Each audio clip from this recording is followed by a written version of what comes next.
And hello everyone! This is Dubious Physics coming to you once again from Satisfactory. Been really enjoying this early access title and slowly working my way through the basics. And well, building probably altogether too many foundations and falling off things. So, been going great so far. Hope you folks are all doing well. Greetings to Novillian there in the chat. Great to see you. Thank you for coming by. I'm surprised by how well the power supply for things has been holding up here. That's a good sign, actually. Although I haven't been feeding the biofuel generators as much as I should be, so I probably want to make that the first order of business for the day before I fiddle around with too much else. Okay, this machine's definitely not producing enough. They're not being fed enough iron plates. We do have spare iron rods, however, that's fine. Pretty much everything working at full capacity except for screw manufacturing. You know, I'm just gonna grab the screws out of this machine because I probably need screws for things, and that'll let the screw constructors here spin up to full speed.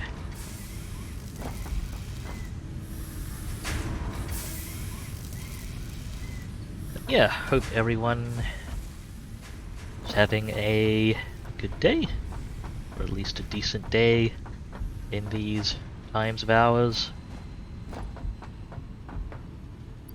Oh, few frame drops, I assume, from the game loading things there. Got more iron plates here. But now I might just manually feed some to the assembly to keep it going while I grab some more fuel for everything. I'm gonna need concrete. Probably have plenty of wire. The plate machine.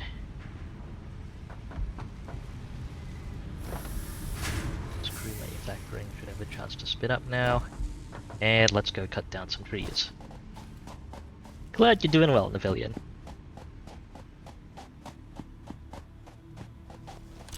Alright. Oh, I didn't get myself any solid fuel for the chainsaw. Yeah, fair enough.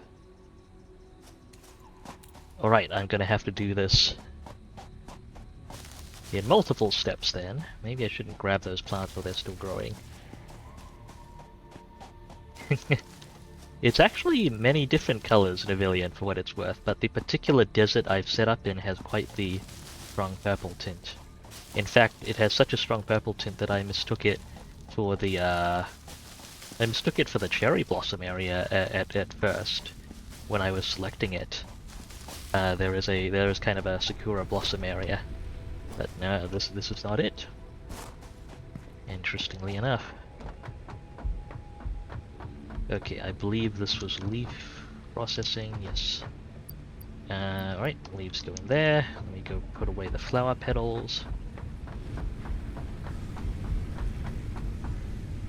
Flower petals, here we go.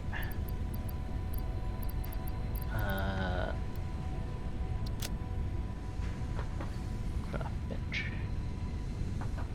Let's look at the terminal. I can plug in right away the iron plates we need, that's good. Let me check spare iron rods that I've been siphoning off. Okay, there's enough for the next milestone as well. And yeah, I've been really, like, I knew, kind of, like, my initial impression of Satisfactory. Like, I expected it to be visually quite impressive, because that's what I heard about in terms of, at having really a lot of style and pizzazz to it. But I was still very impressed by the animation and environment design. Like it feels really good to get stuff going and watch it going. It's neat, real neat. might actually be able to get the research done for the color gun and color cartridges. It's not exactly a priority for me, but handy nevertheless. I'm gonna go grab some wire from our copper output and feed that in as well, and some concrete. I mean, it definitely doesn't need to be in full 3D, but I don't think the full 3D necessarily hurts it that much. Like they've done a. I mean, Factorio is freaking awesome. So definitely like, and Factorio is like a top-down sprite animated, very simple, but it does have that timeless style to it. I really appreciate Factorio's style and visuals. Although you might not really consider that Factorio's strong point. And rightly so. But I absolutely, like, I've been absolutely blown away by a lot of the visuals and the details in Satisfactory. Even a bunch of the audio design, despite the glitches and blips that the audio currently has. Okay, resource sync bonus program. This will let me sync excess resources. You have been given early access to the anti-waste effort for stress testing of materials on exoplanets bonus program. Awesome, I see. Funneling parts into the awesome resource sync, depending on their amount and complexity, will grant you coupons in the awesome store, which can be exchanged for bonus rewards. Examples of bonus content are parts, walls, factory attachments, and cosmetics. Fixit is working hard to develop additional options, which will be added to the awesome store in the future. Go that extra kilometer. Go awesome.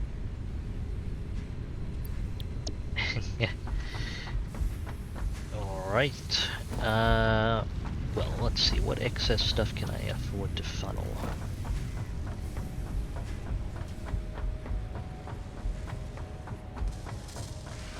Right now, I think I might only manually feed stuff in for bonus tickets.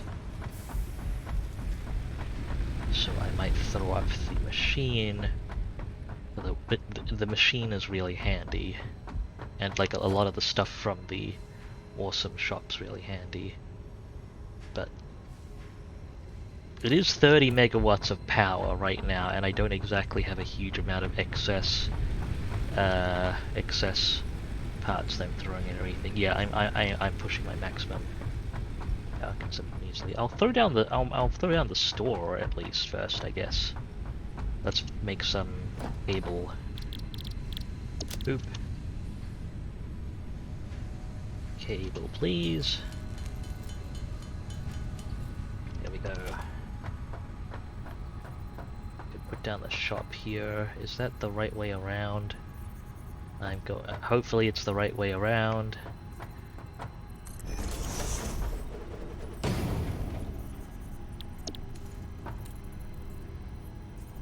Okay. Tickets, stairs, ways, factory railing. What would be my priority here? These attachments are really handy. Ladders are probably one would be my first candidate. Foundation pillars are also really nice. Factory cart, not so much a priority at the moment, although it's neat. Oh, we can buy some of those things manually. Okay, these are just trading tickets for materials. Right. Yeah,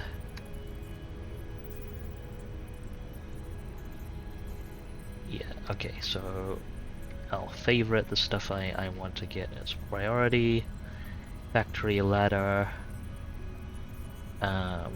Railings are actually kind of useful for certain things. I'll probably want those in the future. I want conveyor walls and door walls. All power outlets. Foundation pillars. Okay. It's the priority set at the moment.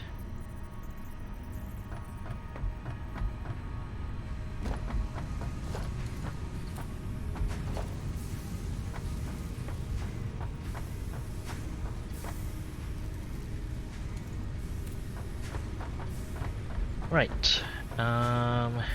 Jump pads aren't really what I want to be working on as a priority right now. I should grab that solid fuel and rev up the chainsaw. What have we got? 84. That's a good amount. Let's gather up the leaves from here.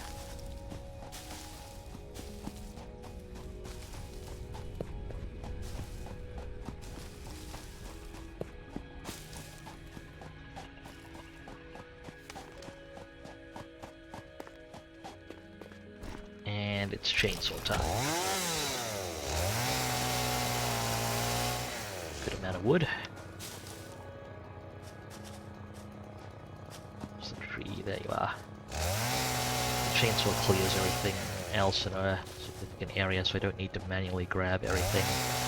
It's nice. A little bit of wood, not bad.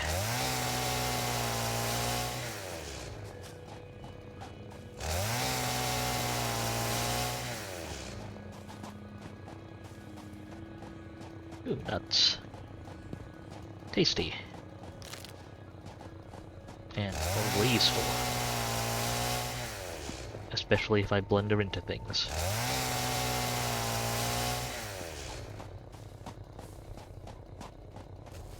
But yeah, Novillian, I should ask probably, have you seen much of the other factory games currently on the currently around at the moment? I think the two other really well-known titles would be Factorio, which I played a bunch of and hugely enjoy myself, and then Dyson Sphere Program, which I've heard a lot of good things about, but have not played myself, and that's probably on the list of things for me to try.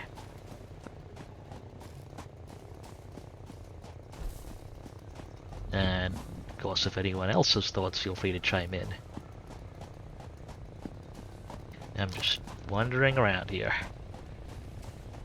That should be enough fuel to keep things going.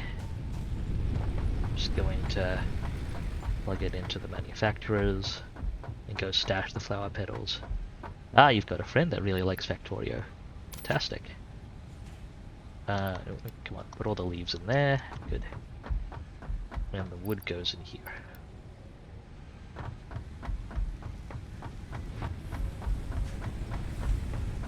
And the flower petals go in here. Right. There's another bit of business that I need to get to, and that is the power slug that is very conspicuously sitting above my main hub there. That'll unlock some other pretty important tech, I think, so I should try and get to that while the solid fuel is being produced.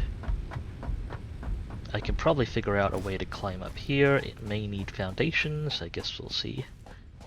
In fact, it's honestly probably most convenient if I do it with foundations.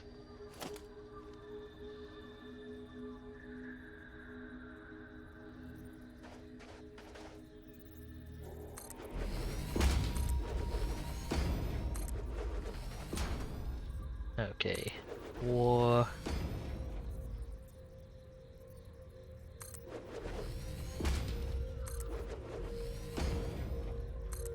There. 3, 2, 1. Some ground bracing to make it neater, because I may just leave this in place.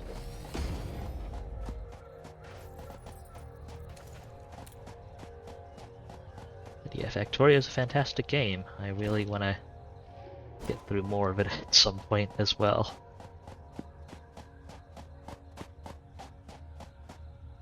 Okay, I think that looks decent. Ramps.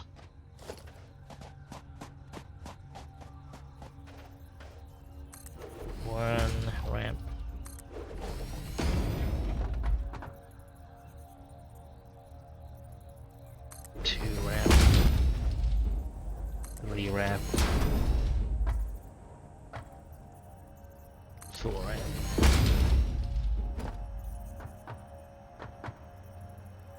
5 grand. Let's see here. Is that enough? I think so. There we go. A very rough climb point.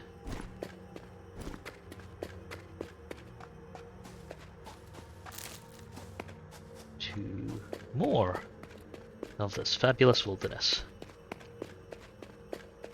which I will probably fall to my death in at some point more than once. So far, I have not died yet. I just jinxed that.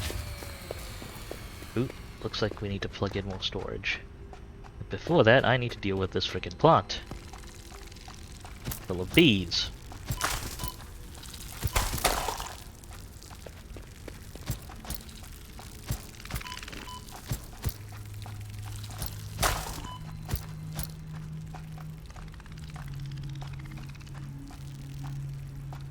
So the others may be stuck down below, which is a problem because that's my work area. At least we get the carapace and the power slug.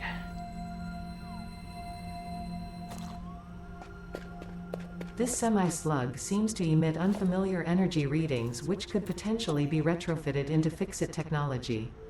A new research tree can now be accessed in the MAM.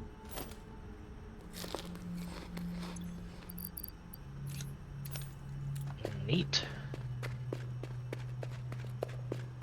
Yes, you can die. I mean, you can die in Factorio as well, but you can absolutely die in Satisfactory. Hence the health bar shenanigans when I first landed, if you recall. On initial deployment, I ran it really close there. And why are these things wiggling? Ooh, there are gas geysers here. Neat. I am going to wander very carefully around those bee plants. That's poison gas. All over there. Let's head back downstairs then. Maybe I should try out the parachute. This is a terrible idea. But here goes.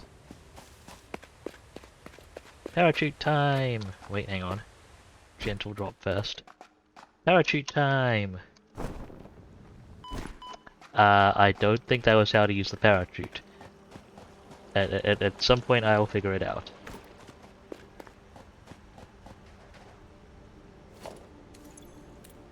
I used the parachute though. I no longer have Did I use the entire stack of parachutes in one go? Because I held down the button? The jump button? That may have been it.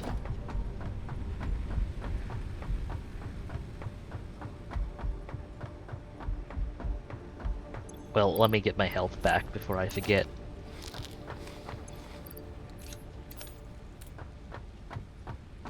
There we go. And let's grab some solid fuel from this. Okay, which of these machines out?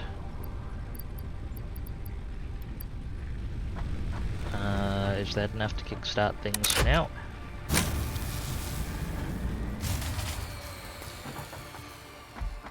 Oh, you're also out.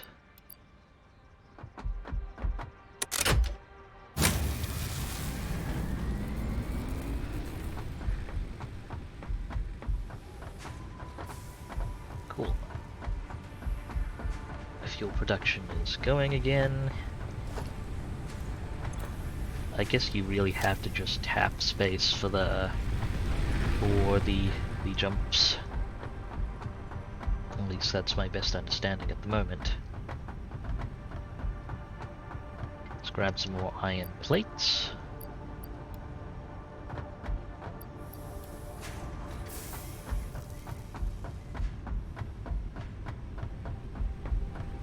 Let's take a look at the MAM.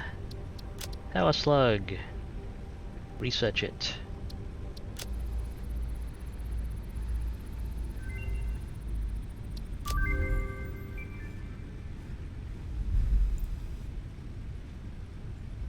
Okay, I'm gonna need some more iron rods to research the ability to overclock things, which will allow me, perhaps slightly ironically, to underclock stuff.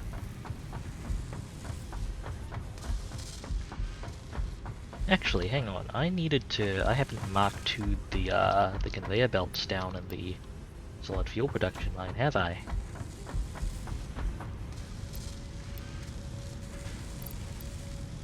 Okay. Let's get the overclock production researching in the MAM, and I will go take a look at my fuel assembly. But yeah, I realize I'm a bit slow responding. Navillian, apologies, but basically the dying in Satisfactory it basically results in you dropping all of your entire inventory at the location you died, which has more than once been very, very awkward to retrieve for me in this game. Not in this front though. So far, no deaths. But say you die flailing around in poison gas, which I do plenty. It's not a great experience trying to recover the stuff from that.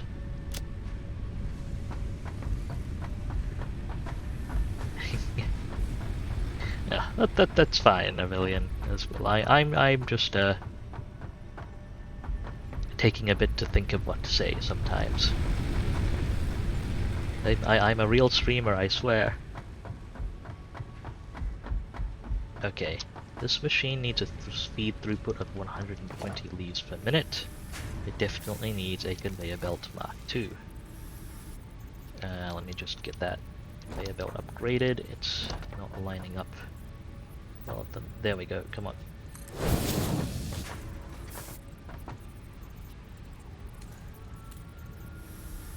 It produces biomass at a rate of 60 a minute, so the Mark 1 conveyor belt is enough to feed that. This one needs a feed rate of 60 a minute, the Mark 1's enough. Produces biomass at 300 a minute, however, so it needs, in fact, more than the Mark 2, but the Mark 2 is the best I've got at the moment, so... And consequently, this needs a feed of, probably more than the Mark 2.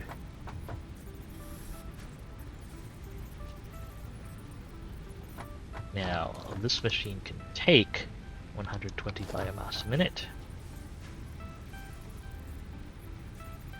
So... Ooh, no, I need to have the Mark II selected. There we go. So that gets solid biofuel at 60 a minute, the Mark 1 is enough. So we're able to channel these at close to maximum throughput, not counting the rate at which wood can be converted to biomass. I can actually downclock the wood to biomass machine to only put out 120 biomass a minute. But even that will max out the input to this constructor, and I don't need these going at maximum throughput. I'll max out the throughput to the last constructor, even if it's just being fed by wood. Should work out fine.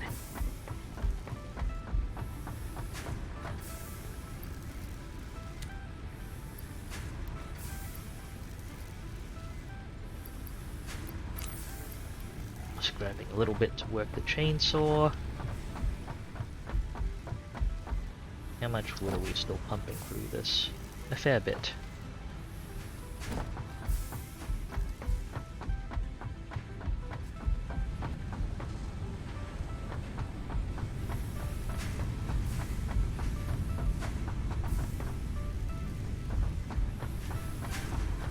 Okay, research underway, but the real thing I need to stop putting it off. The real thing I should be focusing on here is this friend. One big, stonking space elevator. Meaning I need to expand my foundations. A lot.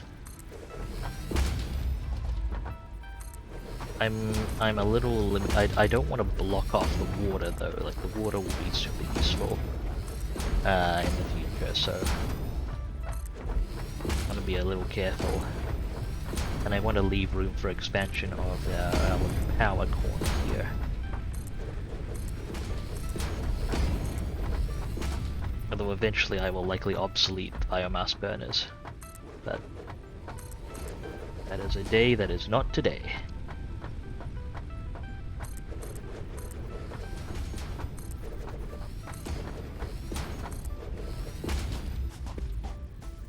Oops. And what we got here? There we go. Boop, boop, boop. Boop, boop, boop, boop. Boop, and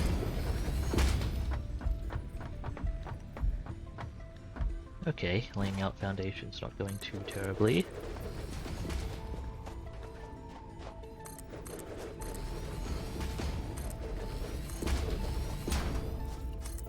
Gonna go take a look at the MAM in a few moments, but more foundations to lay down first with the concrete we have.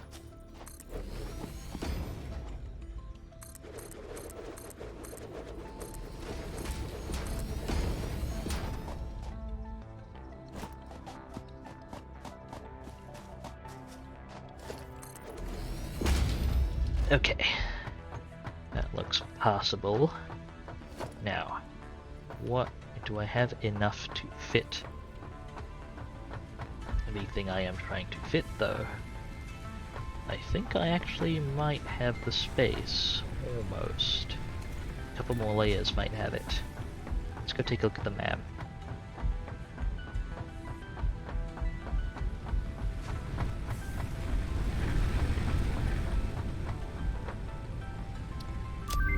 Overclock production is done.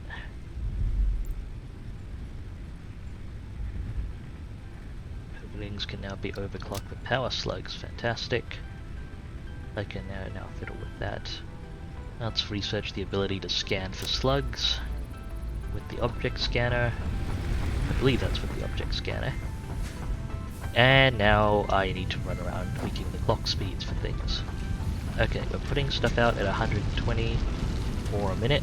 That's fine. We have the throughput to handle that. 4 smelters running full tilt. We have the throughput to handle that. Technically those constructors are fine at full throughput as well. Now half the output of iron ingots, that's 60 a minute, I believe, is being fed into here, so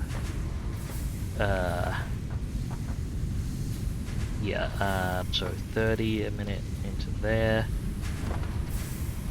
15 a minute into there, 15 a minute into there. Those should be operating full speed. 30 a minute's coming out with this constructor. Meanwhile, these constructors are taking 20 a minute, but they're being fed 30 iron rods a minute. But I am already siphoning off the excess into here because I sometimes need iron rods. That's fine for now, but through production, I'm not siphoning off the excess of that at the moment. I should probably just siphon off the excess rather than underclocking the machines right now. These machines right now, come to think of it. So, figure that out later. But now, these machines, I don't need maximum throughput all the time on these because they're manually fed. So let's see, 60 biomass a minute, that's fine on you. This constructor though, we can underclock to the target production rate of 120 biomass a minute. Clock's down 40%.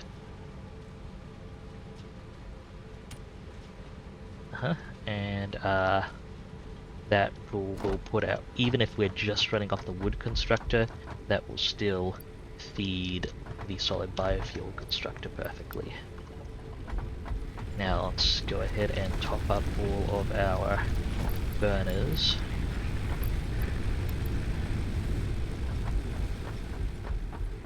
I think I need to go poke the mam. And I need to go get some more wood as well, wooden leaves.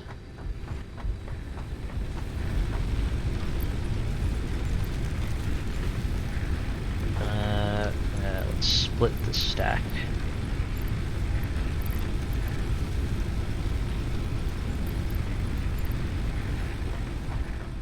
There we go.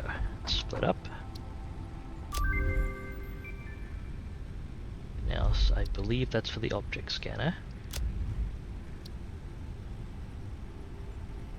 And well, I don't have the ability to actually make power slugs yet. That's completely fine. May as well research the color gun since I have the resources for it. Let's cut down some trees.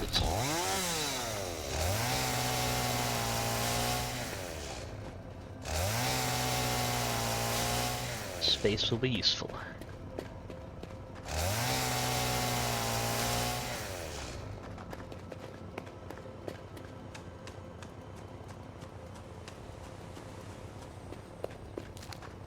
Granted, the trees here are not of amazing quality. Hopefully I can cut these trees down without hitting the nut bush. The barrel bush, because that's handy to keep around.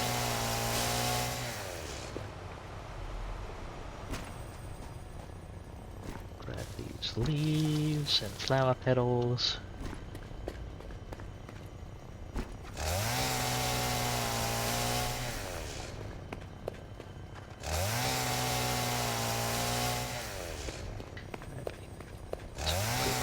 Wood, I think, and leaves.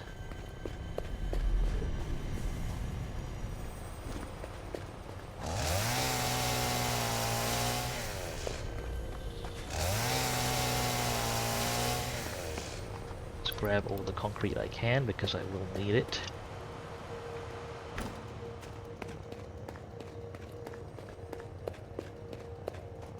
And hopefully this gives a good quantity of wood. It is a good quantity of wood. More leaves. More barrel nuts.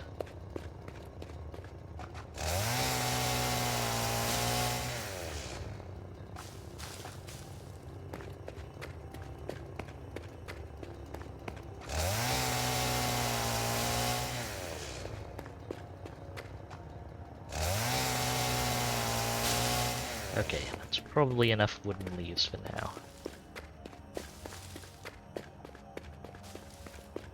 We'll go feed them to the fuel production. And take another look at foundations for the space elevator.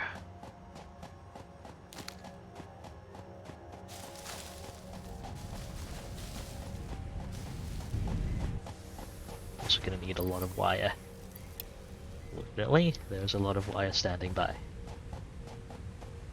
Probably need some cable production for that as well.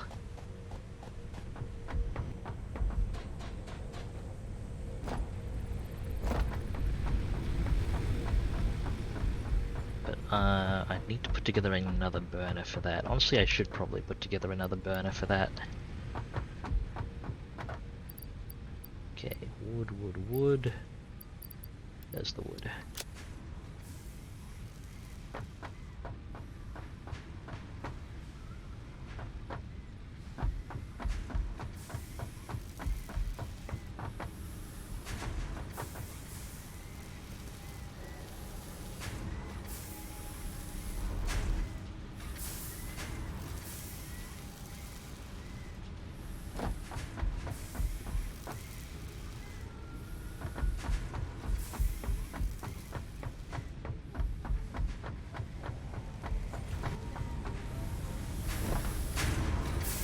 So far those screw machines are working okay.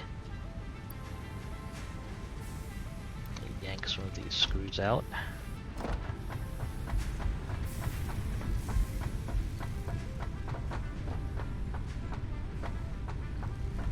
Did I upgrade the screw output to Mark IIs?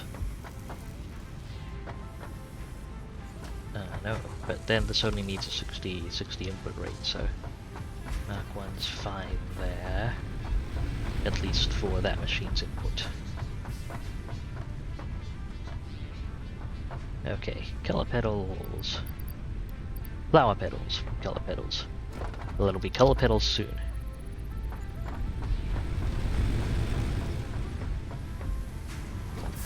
Now it's the time to figure out how to hook up some of this iron plate output.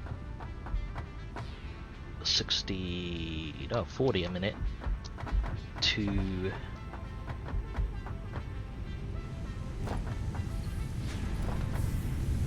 that machine over there. In fact, does it take exactly 40 a minute? The assembler? Let me just double check that. 30 iron plate a minute. Okay.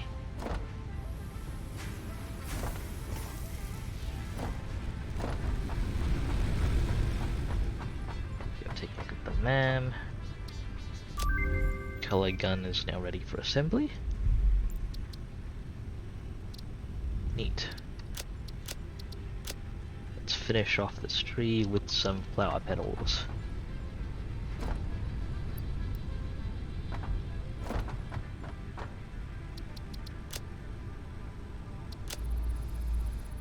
And now I can turn those into color cartridges as well. Is that research tree completely done?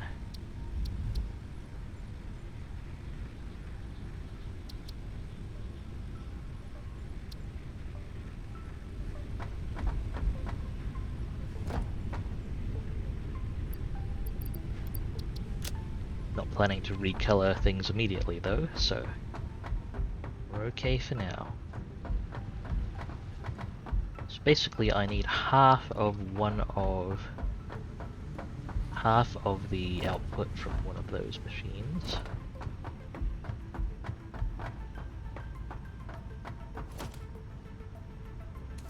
Go ahead and put the splitter down right away.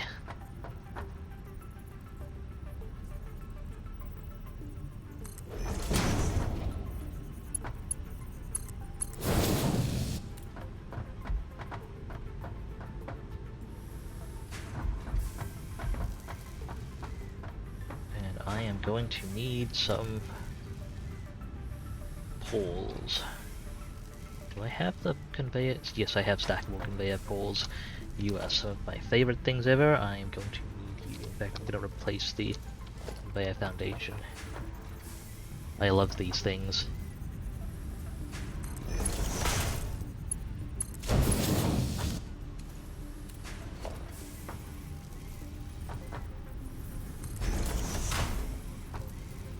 Need an elevation probably of at least 2 to get through much of the factory.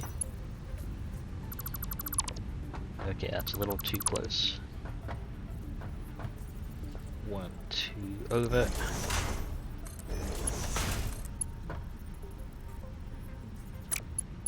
No.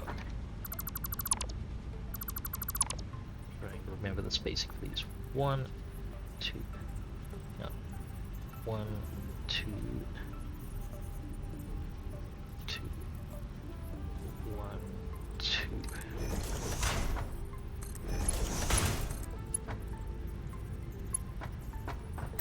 Still a no-go.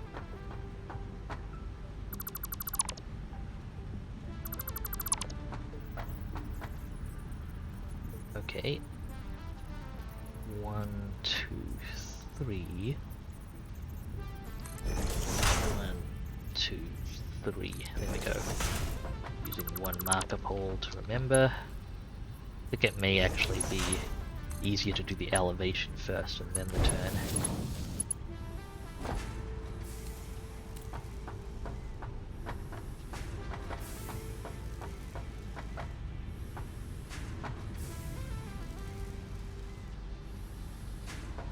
Well, you know what? I think I have a better solution that I haven't been paying attention to. Okay, so we want an elevation of 3 poles to go over the power poles and everything.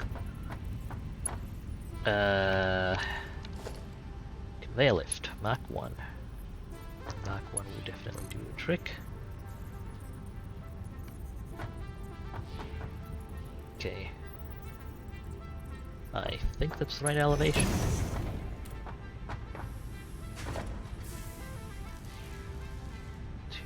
3. Oops.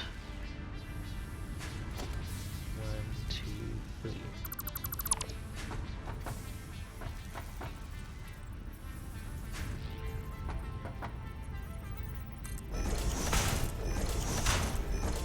Just use those for reference position. 1, 2, 3. Can I make the turn from there to there? Yes, I can. Okay, pull down these poles.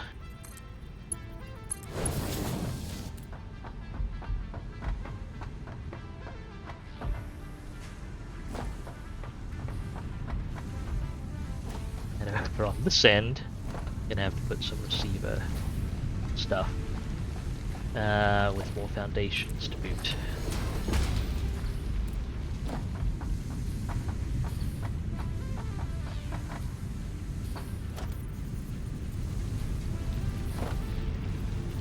No, it's 1 over, isn't it? 1, 2, 3. Let's see if I can get that connected.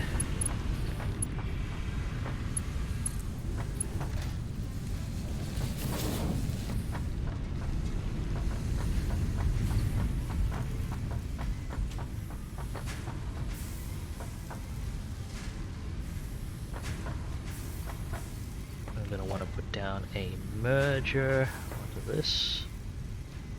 It does let you direct build straight on them, I think.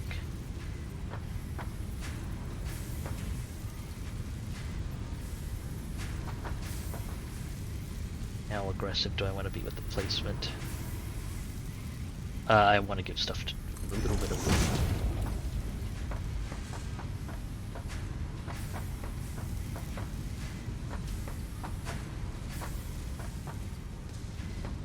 Okay, so stuff is definitely running through the merger.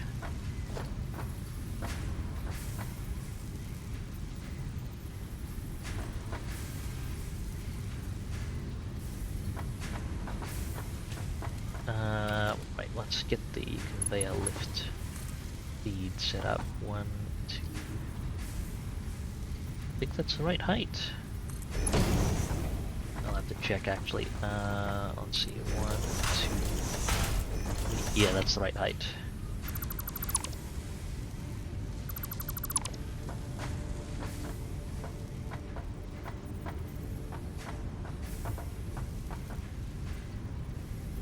A little messier than I'd like here, but that's probably pretty okay. Okay, that should be the receiver stack.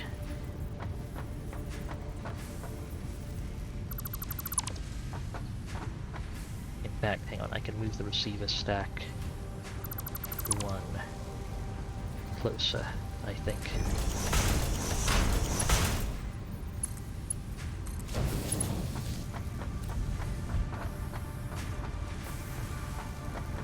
And I will want a stack parallel to that.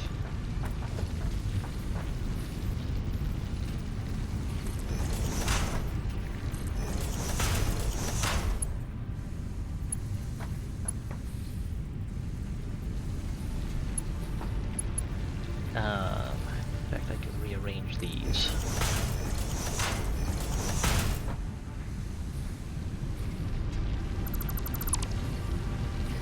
Give me a lot of iron plates. Okay, give me the conveyor belt again. Line it up with this one. Connect the connecting stacks neatly. Connect that to the receiving pole. And that should all be hooked up. With an even split off one of the 20 constructor producers plus this 20 constructor producer merged in, this should go to a total of 30 iron plates a minute, which should be enough to keep this assembler running at full tilt. Once the iron plates actually get here. Any moment now.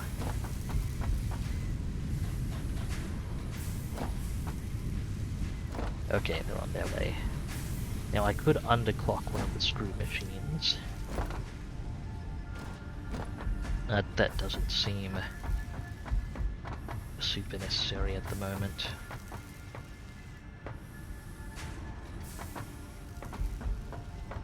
In fact, I can use the splitter as the merge point for both of these machines' output. Because once this line backs up, stuff will start feeding outwards into whatever siphon I want it to feed to there anyway. So for now, we'll do a manifold exit. Pointing this merger that way.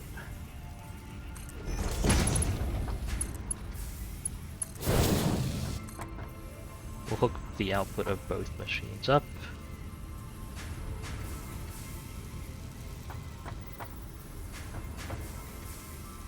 Okay. It's too close. I should put this a bit further out. Alright.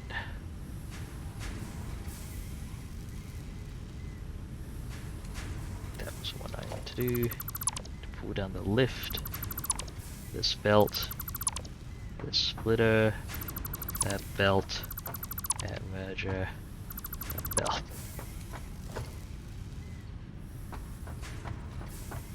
In the future this might need to be a smart splitter, but for now it should be fine. Oh wait, no, it was I think it was the right distance. I think it did work okay at that distance. I just didn't pay attention. Right, the splitter can only have one input.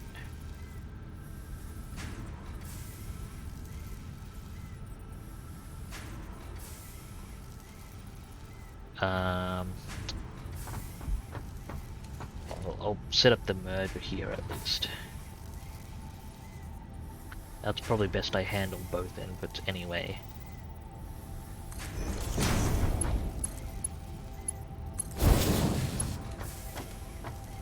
Merger here as well.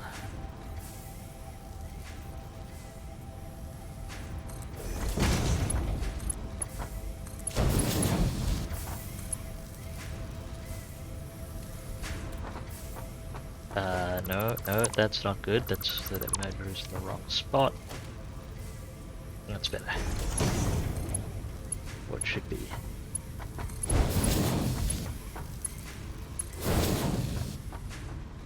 Now can I fit a splitter off here?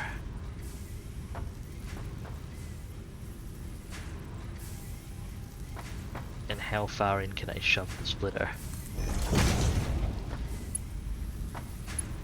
Okay, that does not look correct.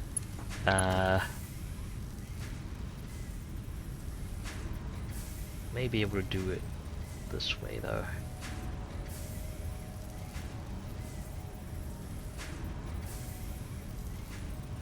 Wait, no, that's a merge. No, this is a splitter. Okay. This works according to the visual ID, but I don't like that clipping. So yeah, I'll give them the visual space. I'll use the visual spaced one.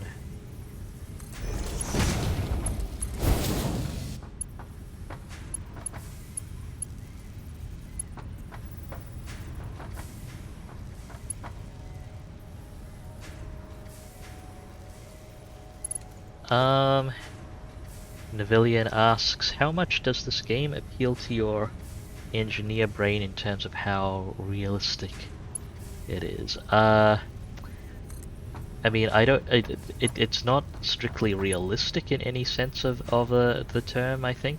Yeah, in terms of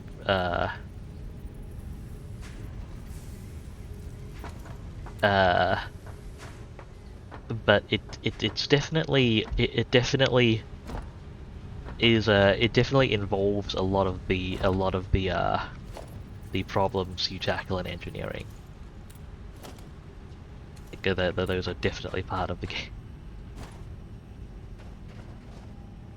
Okay, is this belt hooked up? Also, I should turn on my flashlight.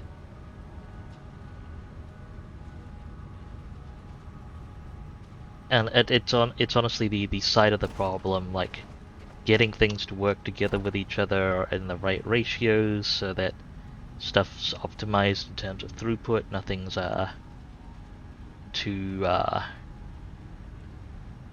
and nothing's too blocked off. How should I phrase that? Nothing's blocked off because it's like you're not producing too much on one end and not able to use it. Optimization problems, I guess, that would be the term for it. At what you base a lot in engineering, at least that's kind of what you I guess I should amend that to what you expect to face in engineering and want to work on. So in practice in engineering, you then end up facing all sorts of stuff that's a lot less fun, like you know, bureaucratic issues, paperwork, health and safety, and again, like I mean, bureaucratic stuff and signing stuff off for quality control and otherwise it is a pretty important part of engineering for many reasons, but it's not stuff that's typically enjoyed in engineering either. Okay, this is actually a slightly more efficient hookup than I had previously, so I like it. I'm actually gonna pull down some of these poles. I think things look a little smoother with just one set of poles there. But yeah, kind of planning things out space-wise and throughput-wise. You know, measuring rates, general mathematics, simple arithmetic that gets things lined up really nicely. That kind of thing. That's the kind of thing. It's almost kind of the kind of thing you imagine dealing with in engineering a bunch.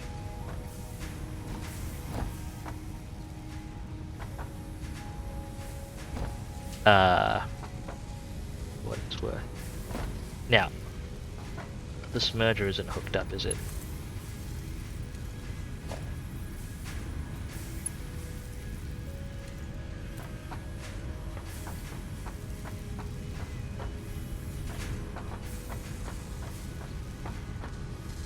That's why this is cut off.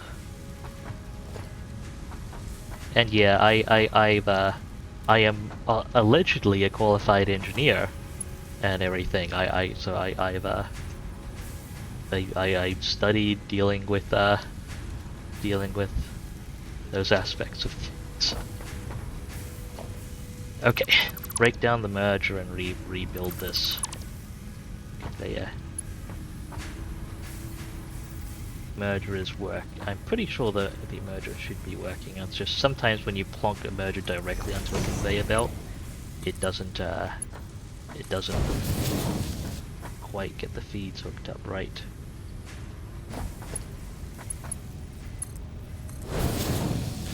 There we go, that feed's hooked. And we can hook up the output from this machine as well. Like, especially, I mean, there are a lot of aspects to engineering that are unpleasant but very important to deal with. Stuff like health and safety. What I mentioned before is you definitely, when you neglect that, and you know that it does happen, that stuff gets neglected. Bad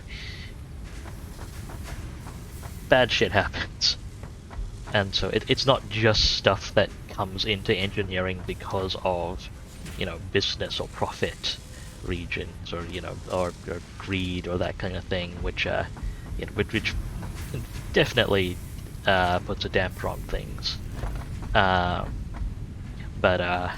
also stuff that is necessary and arguably good that is also no fun.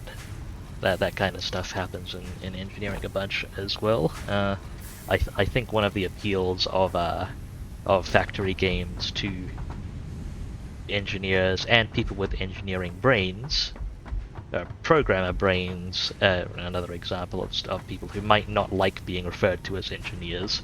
I would hold they do plenty of engineering and very well, regardless. But who, who like I think factory games boil down a lot of the more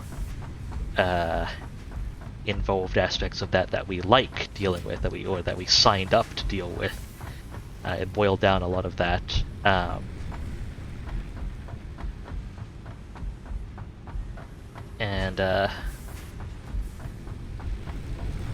we end up with less of the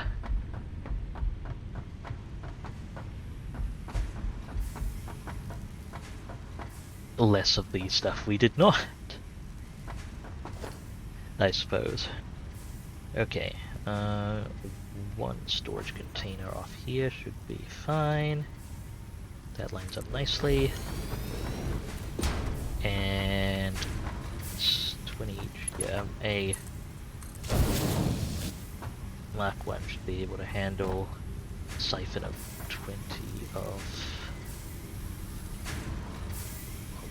10 technically off this, so 30 a minute into that storage container, no problem.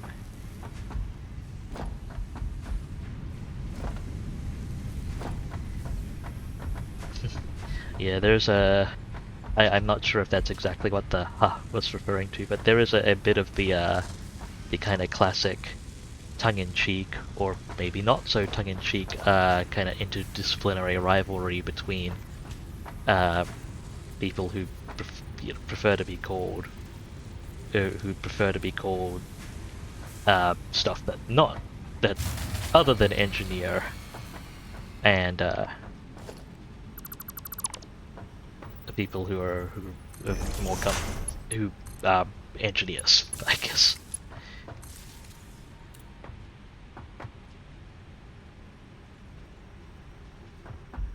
State legally requires that people in programming and computer science be referred to as computer engineers.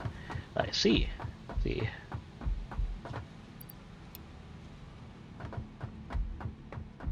Yeah, specifically engineering, I think quite reasonably, in the minds of many programmers, pure mathematicians, and so on. Like, it's kind of the applied science versus pure science divide, where engineering has a lot of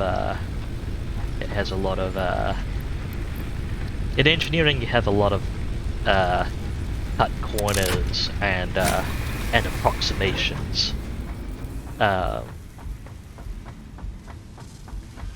whereas that sort of stuff is not really something you want to do in many related applied sciences. Let's just throw down a craft bench on this corner and I can make the cable I need.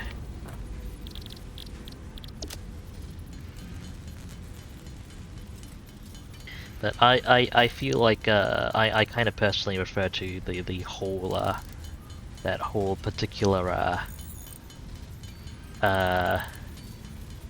problem-solving sciences mindset.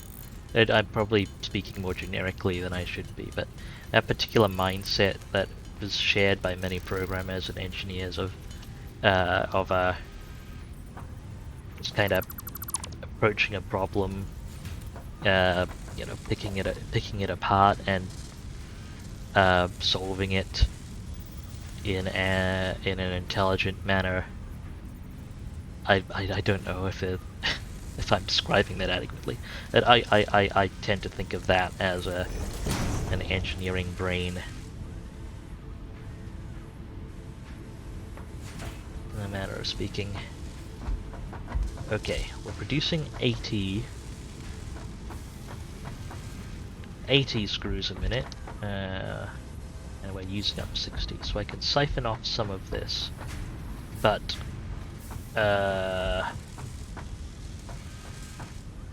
ideally I'd use a 4-splitter setup. It's kind of not ideal to have to do it exactly. Ideally I'd just use a smart splitter to siphon off only the excess, but That's probably not gonna cooperate with me today, so... Okay, one conveyor merger. What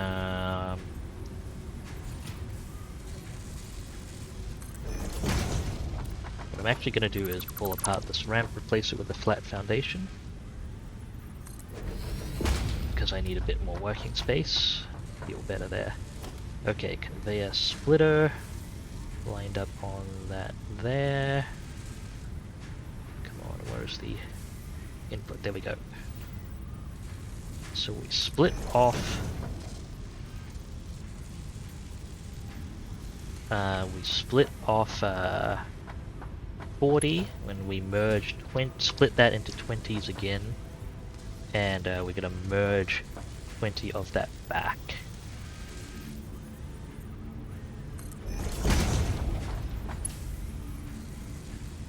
So this is gonna be handling 40, and it's gonna be handling 20.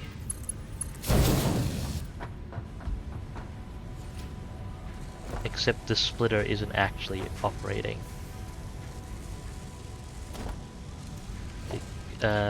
Why is the splitter not actually operating? Okay, I may have to just do a manual hookup. This needs to be a Mark II anyway, so let's go hook up the Mark II.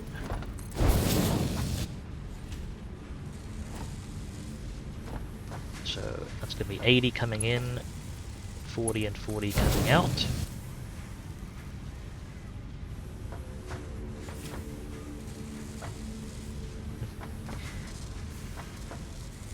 That is a thing I enjoy in Oblivion, for what it's worth, as well. It reminds me of playing with Lego, I guess. To an extent, like at least that's what really caught me about Factorio, especially, is it reminded me of playing with Lego as a kid, and but just with a lot more room to do stuff, because, well, computers, virtual world. Okay, that should merge to 60, and I can offshoot this to a container. Now, let's see, 40 out, 40, 40 out, 8. Okay, so that's the only one that actually needs to be Mark II'd. It's good. Get me a container, please.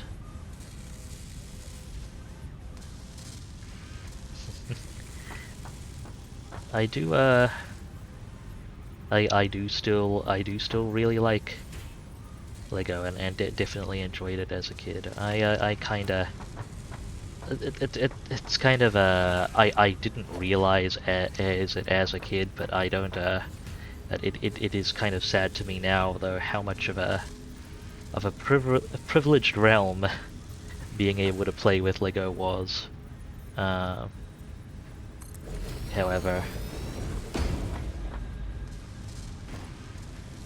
now as an alleged adult of the world, knowing how much that kind of thing costs, like, man.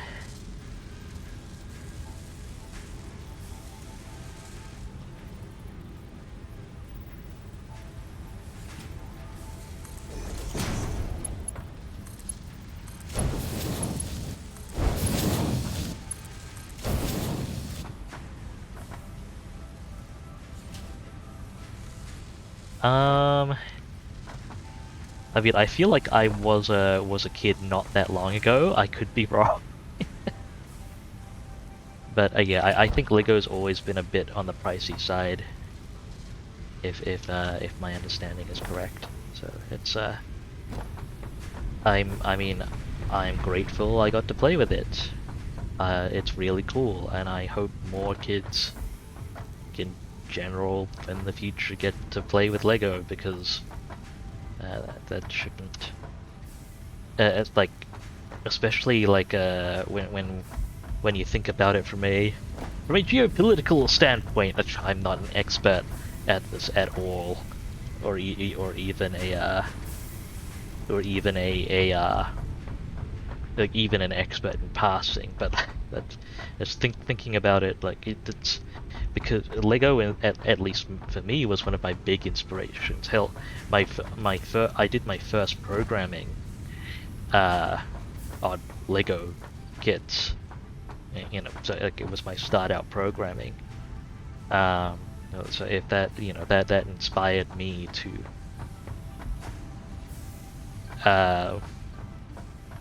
be a programmer and engineer, essentially. And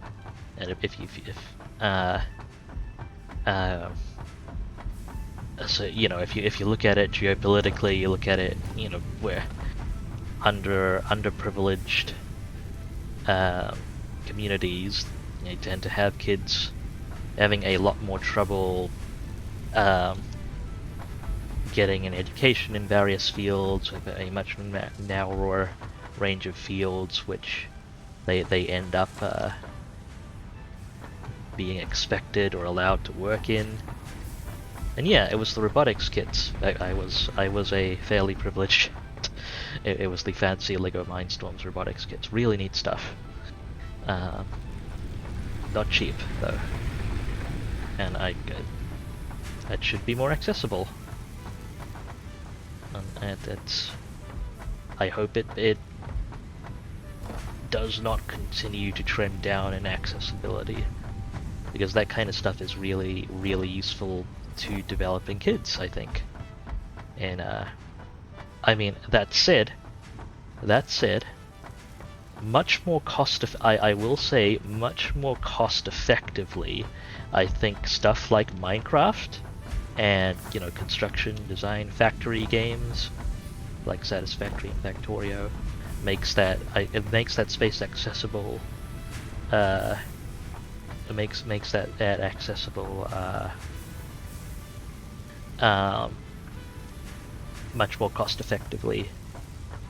Not that computers are cheap either, but you can do a lot with one computer. And you can't step on Legos after playing with Minecraft. So that is a benefit. Yeah, for what it's worth, Novillian, that's actually pretty interesting to me. And I mean, you're being aware of your childhood experiences is one of the things that made me think a bit talking about Lego.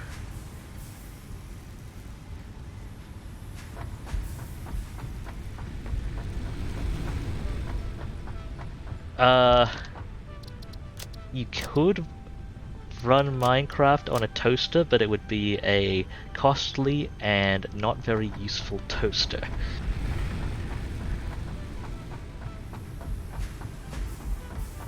That's my official answer to that.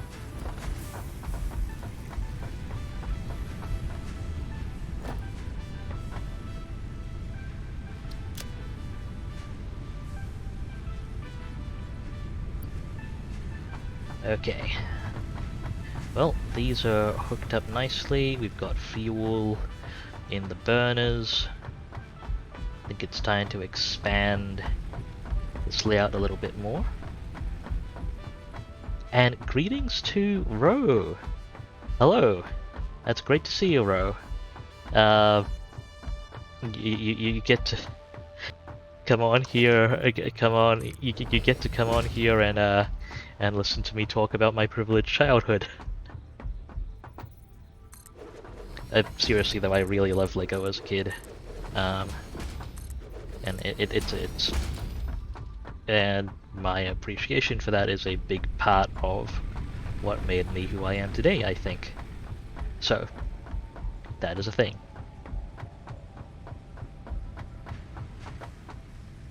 And yes, indeed, machines. It's good to see you, Ro. I hope you're doing well.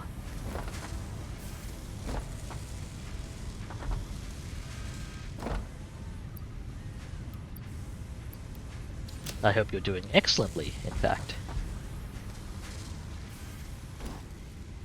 Right. Let's go position the space elevator. hopefully there is enough room for it. Space elevators have a tendency to make things a bit cramped. Gonna add some more access ramps here and there. Could really use some ladders, honestly. For now, these access ramps will have to do.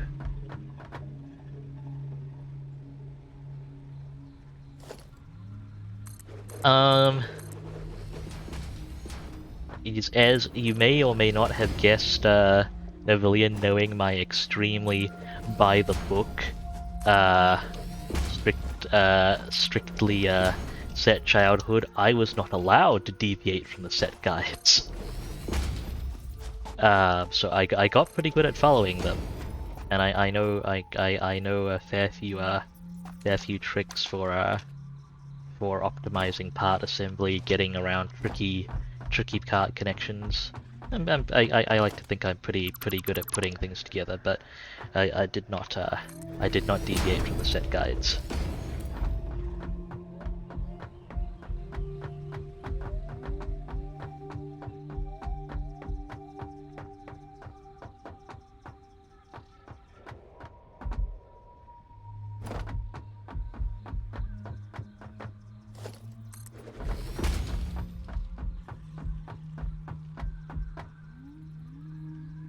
I mean, my parents treated Lego as homework exercises, essentially, where I was supposed to put stuff together according to the set guides.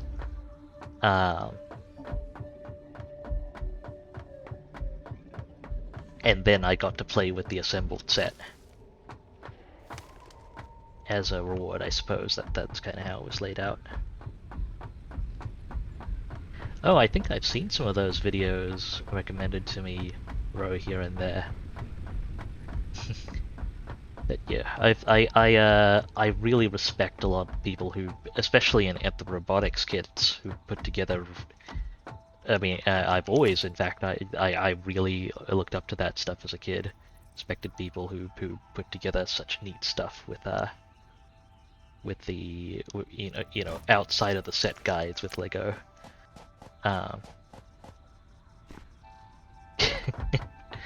I'm glad you have such a mild reaction to them, Novillian.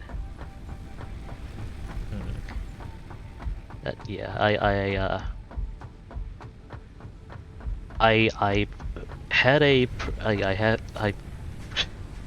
wow, words. Parents taking the words away even after all these years. But yeah, I recognize I had a very privileged childhood, but I did not there were many elements of it that I did not enjoy. I guess. I'll phrase it that way. I think one of my most distinct childhood memories, like when I think about okay, you know what? No, it's not that distinct amongst my many unpleasant unpleasant childhood memories. Was one of my most unpleasant childhood memories was basically, I had a family friend come by and hang out and play with the kids. I was the kid back in question, and I was assembling a Lego set at the time. I woke up the morning after to one of my parents disassembling a Lego set I'd put together because, like homework, you're supposed to do it yourself. You're not supposed to have help. Except I'd actually put it together myself. So that was a fairly unpleasant memory for me at the time.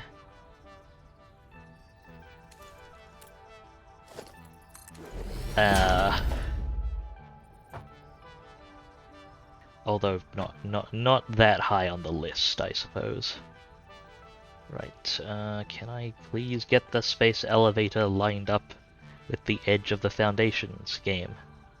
Game? Why will you not let the space elevator go a single tick to the left? What's disrupt? There we go. Okay. Yeah, I should add as well. That's a really cool MO, Navillion. Both following the set guide, see what the original designers had in mind, and then mixing and matching, working with the pieces yourself. Okay, and now I'm going to be quiet for a bit because this is really cool.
All hooked up.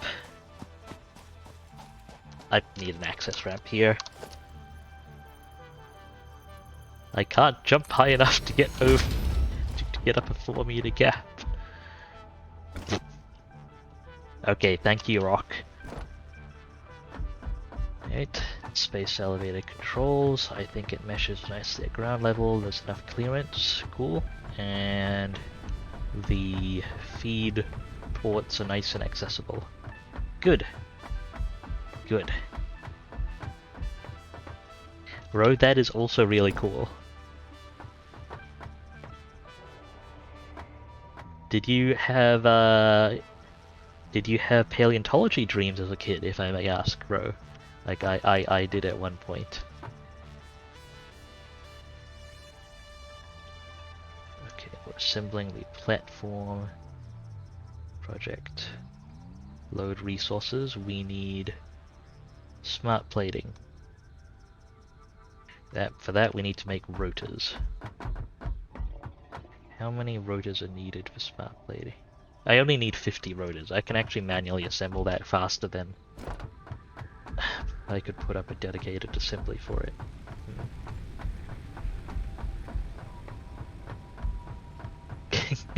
It does involve a lot of sun and dust, I imagine, yes. And probably somewhat miserable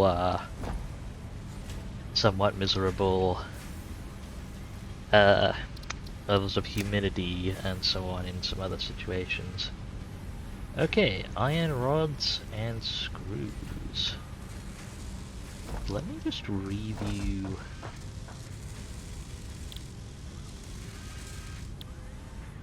Yeah, okay, I can review the recipe without disrupting construction, right? Okay. So every 15 seconds it would need 5 iron rods. I can multiply that by 4. 20 iron rods a minute and 100 screws a minute. That's a much more than the excess feed from this project. Well, let's grab the spare screws and iron rods anyway. Might have to rejig this whole assembly line at some point.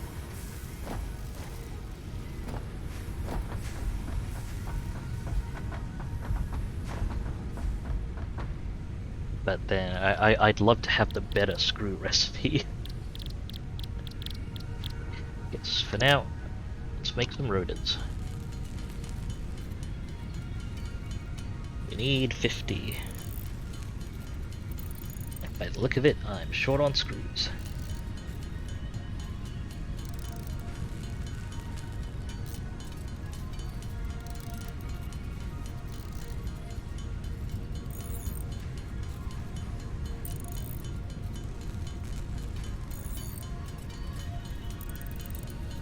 I should review how many iron rods the current assembly line is producing, actually. Automation is worth it in the long run, as much as sometimes I just want to unlock stuff so I can work with things. Oh, I can actually make basic power shards too. Power slugs.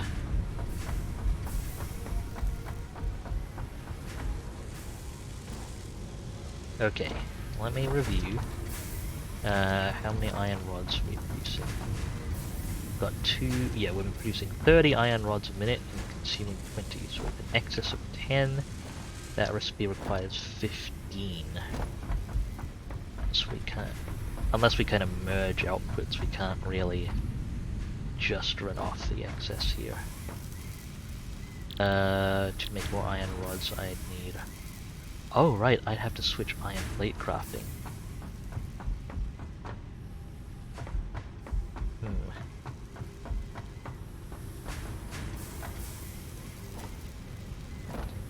Strictly speaking, I only need this one unit, even half of this unit of iron plate production. I could dedicate this one to iron rod production, which would spit out 15 iron rods, which would be enough to power to sustain the iron rod component of rotor assembly. I'd still need more stuff for screw assembly, however.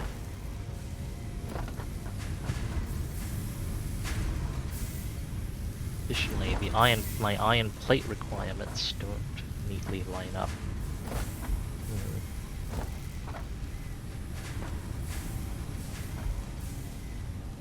How many screws does this need again? 60, it's 1.5. These producers.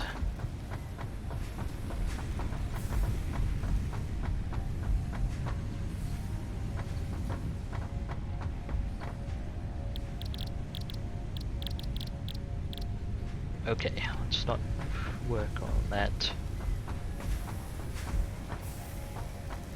too much. Ooh, I do not know what Zoid's kids are. Oh, mecha dino animals. That's really neat. That seems exceedingly neat.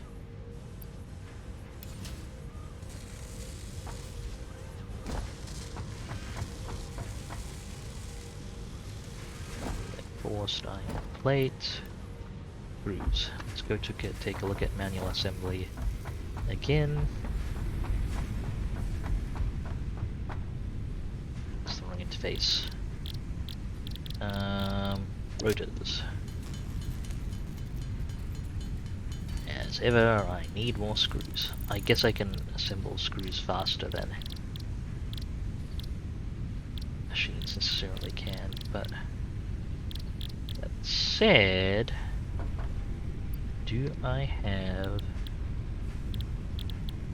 have the recipe? Oh, right, these components, the components can't be assembled by hand. I almost forgot. Smart plating has to be produced in an assembler. So automation is definitely where...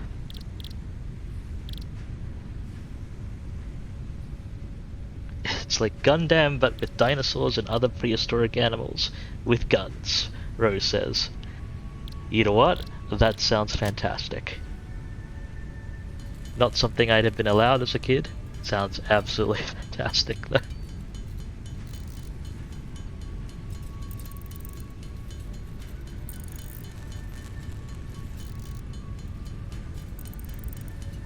Cables.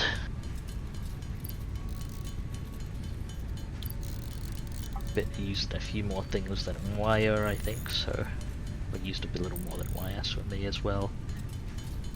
Like that. I do need to watch Gundam at some point, Navillion.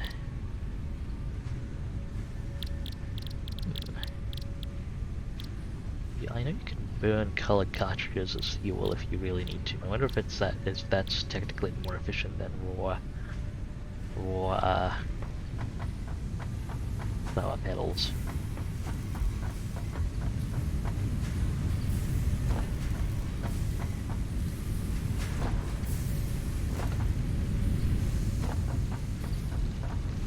Okay, let's try and do a mental breakdown of this assembly line. Currently we have it split into two. It doesn't have to be. We are smelting with full miner output 120 iron ingots a minute. I can turn that into, and my requirements, similar recipes, on the other end of things. 30 iron plates a minute, 60 screws a minute, and then another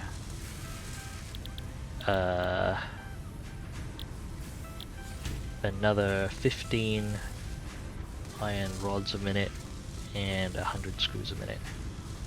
So 160 screws.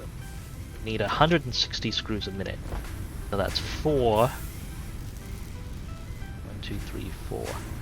4 screw production machines with a demand of 40 iron rods a minute. 40 iron rods a minute could be covered by 3 iron rod machines with some excess.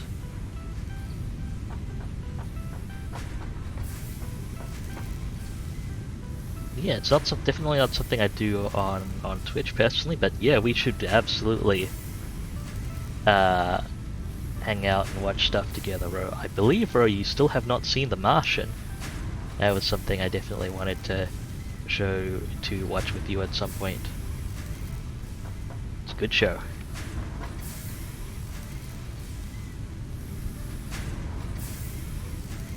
Okay, 15 iron rods a minute, with a speed rate of 1.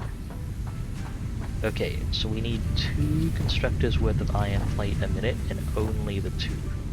The bit of excess feed. Potentially. That will constrain that. That leaves us with 100...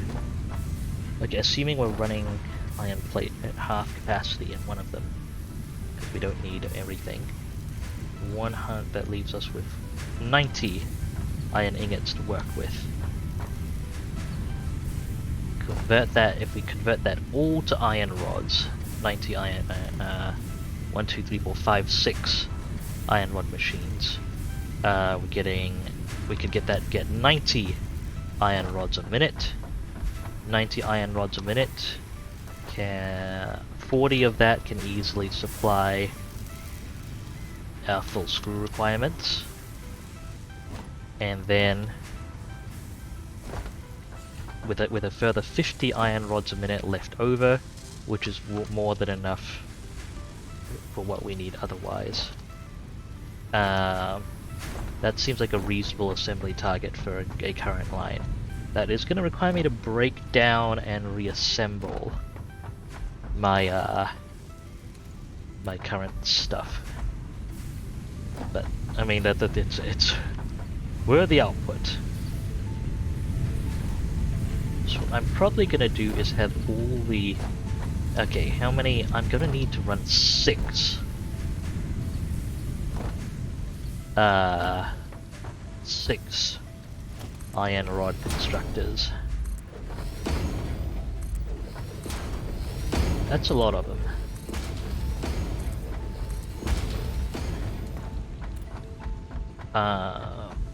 Actually no, 90. I said 90. I'm gonna need to.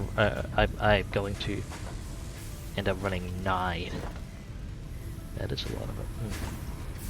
I could scale it back so I have spare iron plates. Potentially as well.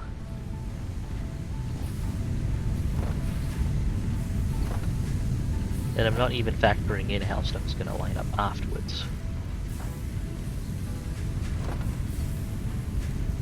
But you know what? Let's lay down. It's okay if we're backed up at output. I'm gonna lay down what I need for.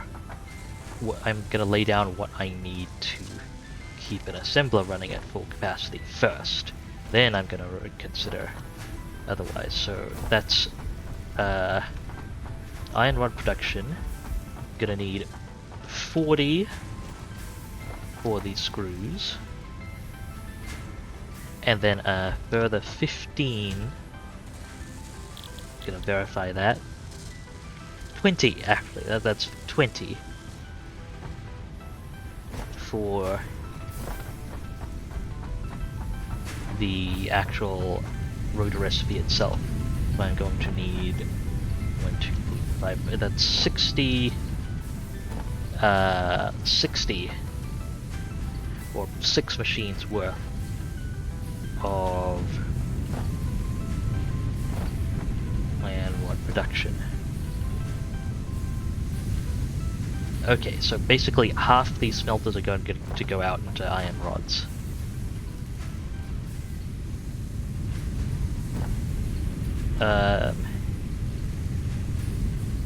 Because two smelters can feed 60 worth of iron rod production. I wish I had explosives to clear this. I do not actually have explosives to clear that yet. I probably actually need to go exploring to unlock that stuff. And then the other 30, we can absolutely just have 2 machines worth of iron plate production out here. And well, easily 30 of that, easily split off 30 of that, and which is already happening, to come back for... In fact, what I can immediately do is disconnect this merger entirely, or disconnect it from this machine's output. So I'm going to turn off this machine for now. Can cut the iron plate feed there, because the iron plate requirements of this assembler can be met completely by what's being fed over here.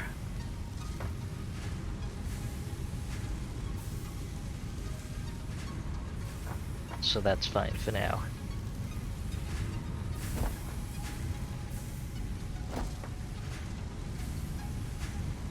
I may need to rearrange that to open up more space. That means this machine needs a... Okay, so that gets us 1 more machine for iron rods, which brings us up to 3. I need 6. The hub's kind of in the way at this point.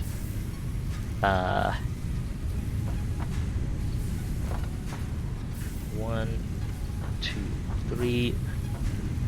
I can squeeze out another 4, maybe.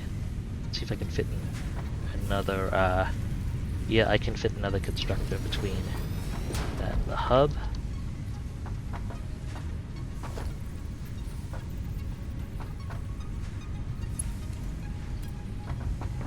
Could really use power line Mark IIs, but hey.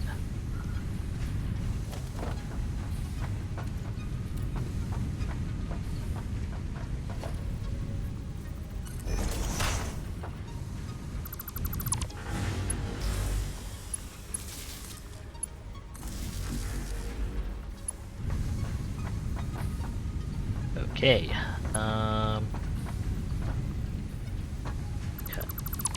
cut that. Okay, you connect to the further machines for now.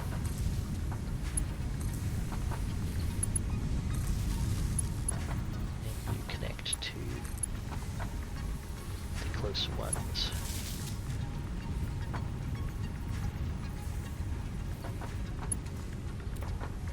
Some of the close ones, it's fine.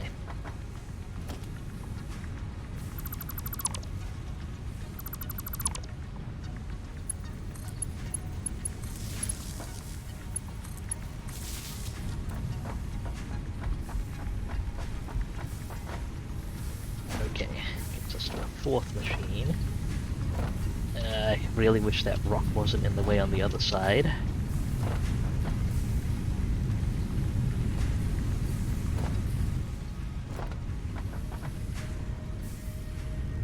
What you gonna do though?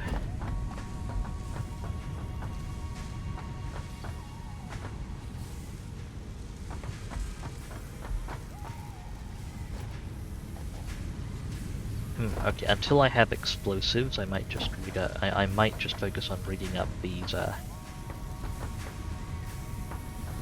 as these for iron rod production. Move it back on.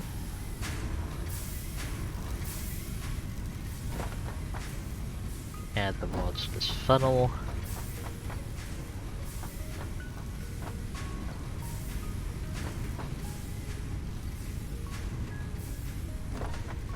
You're also set up for iron rod production. Let's get you connected to the input feed.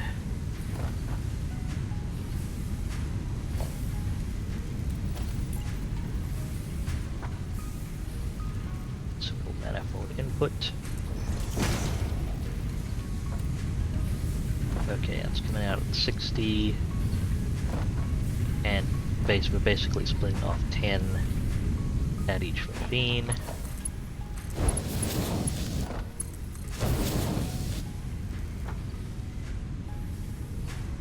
Sorry, 15 at each machine.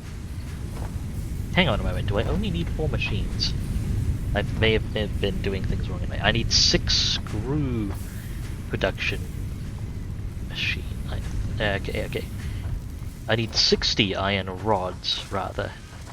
40 for the screw machine, for the 4 screw machines, and then another 20 for the recipe.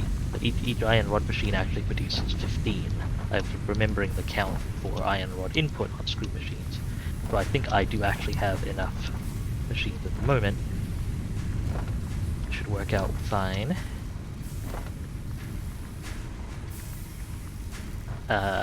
Yeah, we should be producing 60 from these. Should be producing 60 iron rods a minute.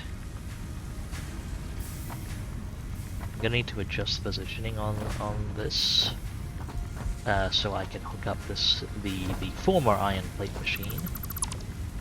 Let's just take a moment to reposition this stuff. As my inventory fills up with iron plates.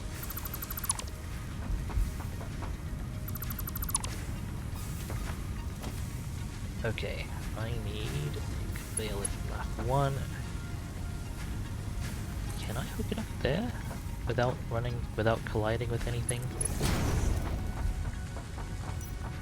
Just gonna turn on the flashlight and take a look. Yeah, it seems okay.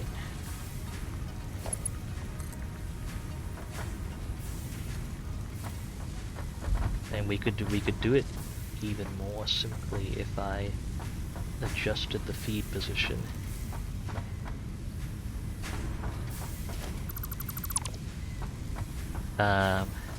Let's actually go ahead and do that. Conveyor lift Mark 1. Oh no, that's not lift Mark 1. There we go. And I need 1, 2, 3.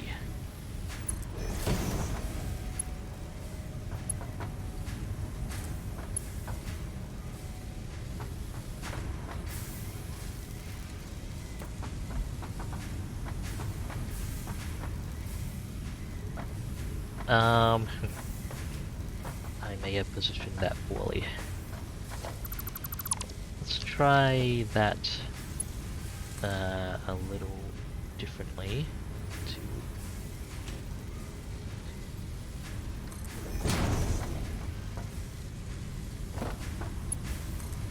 Can I just get around the back there? Okay, it looks a bit better, but needs to be a little taller. Still, because of this conveyor. You know what? I'm actually not going to be... I'm actually just going to pull out that setup for now. We probably need to rearrange that anyway. That's it. I am going to keep the elevator positioning if I can. I think it looks good. Unfortunately, I cannot because it collides with the machine itself. I see.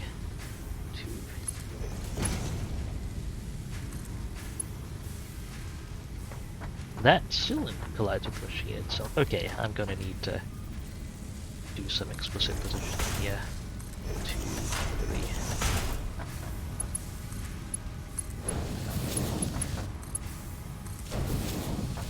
Go, that should get the iron plates hooked up again. Plenty of spare ones in that machine. And I can get the manifold merger set up here.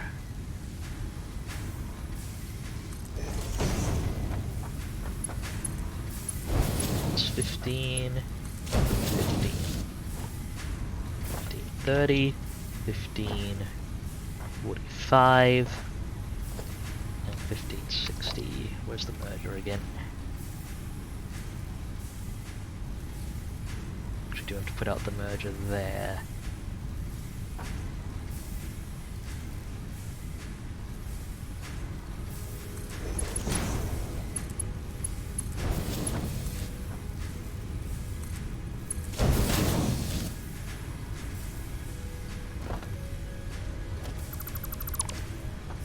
Wait, what happened? Okay, let me try that again.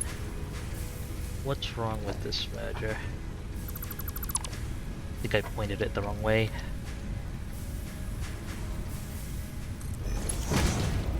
Now I'll try again. No, what's this? Oh, this merger is pointed the wrong way.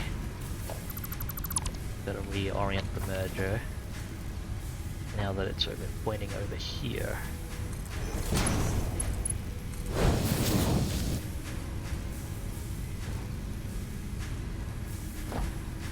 Break down that belt.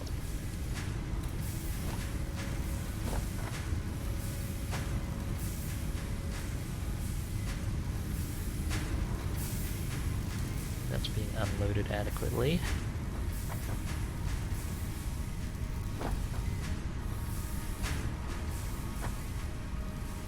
Okay. What I do need 6 of is the screw machines, and I don't think I have room for that right at the moment. But let's build another one here at least. Encroaching others clearance. What clearance am I encroaching?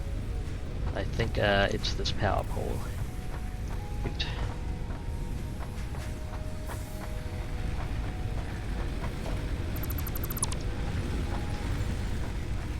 I'll try putting it here.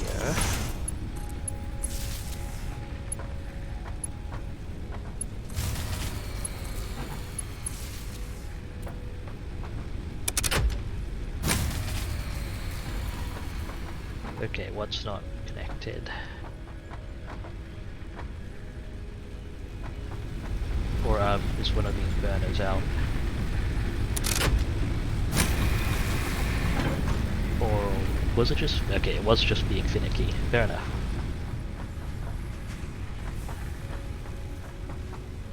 I am going to need to throw together an extra burner before I...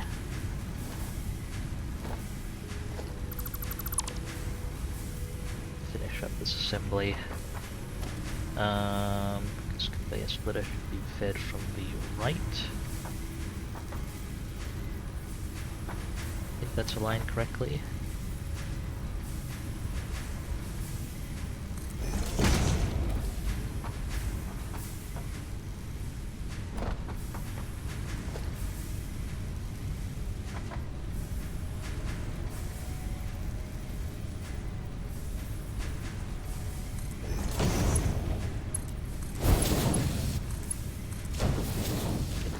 Up again for now. Get the iron rods flowing.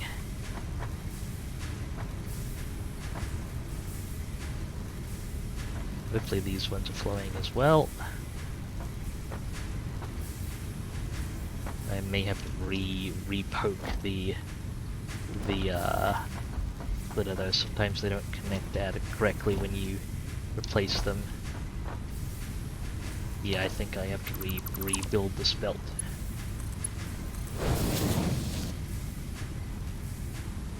Okay, now it's flowing.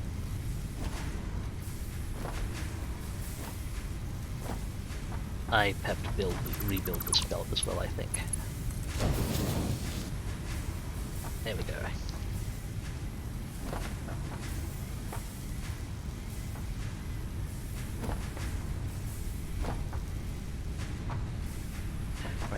with the power pole moved, can I fit another constructor?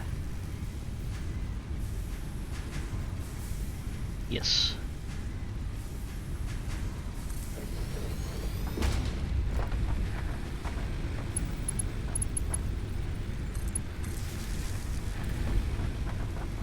You're also a screw producer, and you can get the iron rods you need, no problem.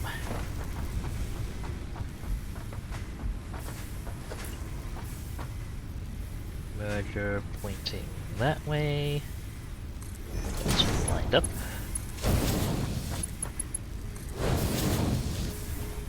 Okay, so this is 40. Again, this goes up to 80, so it needs a Mach 2.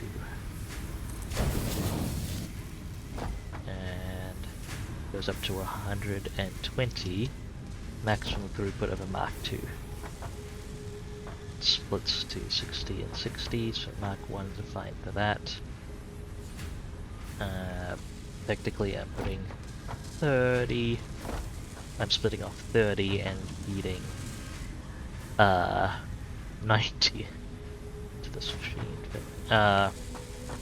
If this only needs 60 a minute, I can break down this merger now and split her and just half it.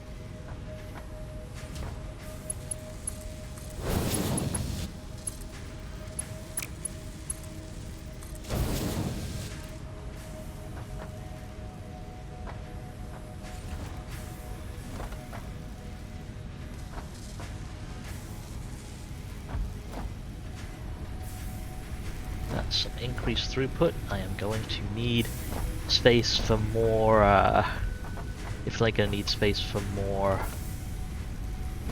constructors though, because I need 3 more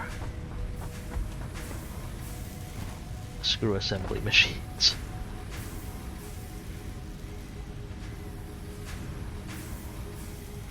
And yeah, I've heard Ro. Sorry for the late response. I've heard Ro that there's some really neat stuff you can do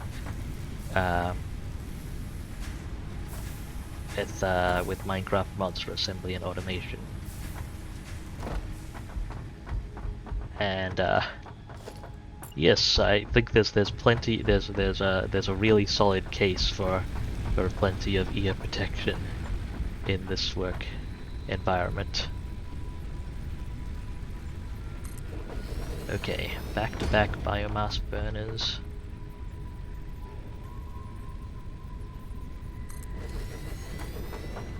Okay, I think that interface is aesthetically facing the right way. It's good.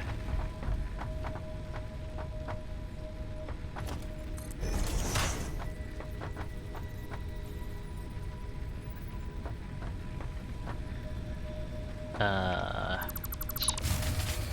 that's gonna kill power for a bit.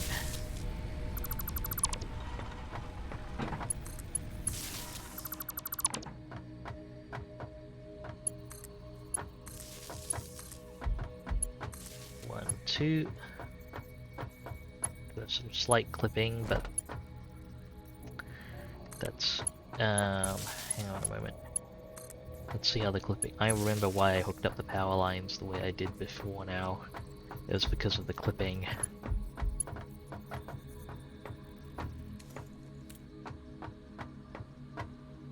Can I change the rotation of these to aid with the clipping in any way?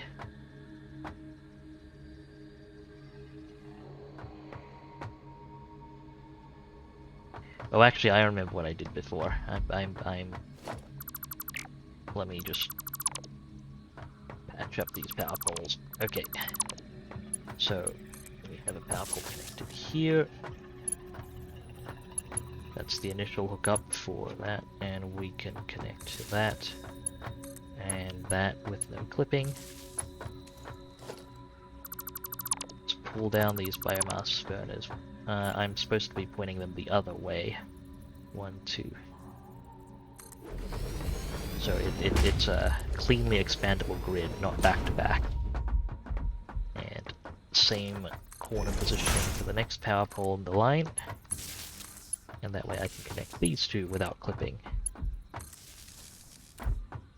There we go. Let's just grab some solid biofuel.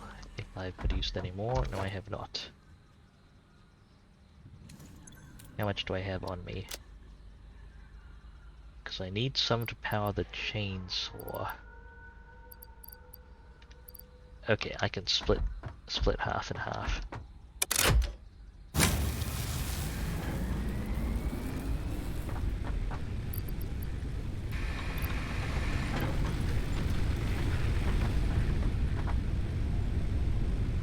Split that as well. Just get this burner going for now.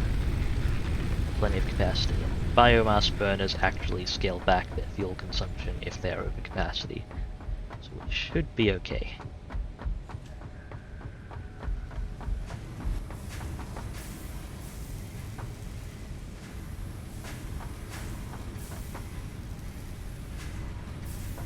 How am I going to arrange the screw? Ideally, it might be nice to do it vertically, but that's it. I already have a bit of verticality here in terms of the conveyors. I don't know. Actually, they don't really exceed the height I'd need to climb anyway. That's it. I don't know if I should be considering verticality quite so quickly. My current position. 1, 2, 3, and I'd need room for 4, 5, 6. If I cleared out the assemblers, the assembler for now, I might actually have room. And then I can reposition the assembler later. Even have the screws feeding it off the other way. Or just keep expanding our foundations out this way.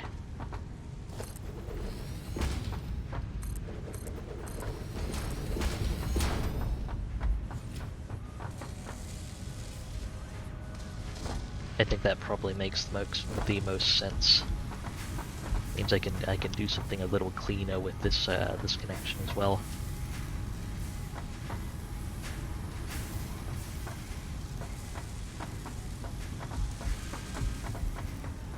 Said I can't just use a manifold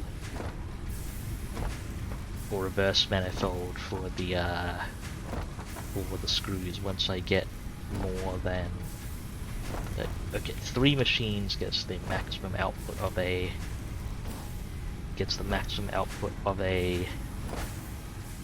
Mark II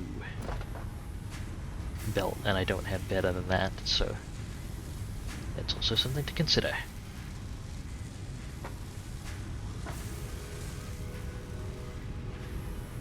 Right, okay, for now, let's pull down the assembler. Pull down these belts as well.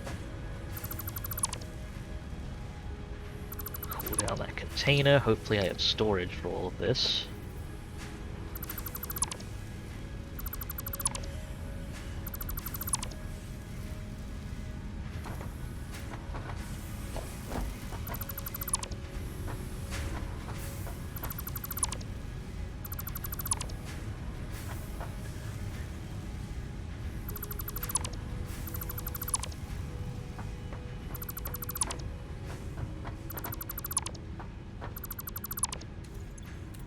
Just barely.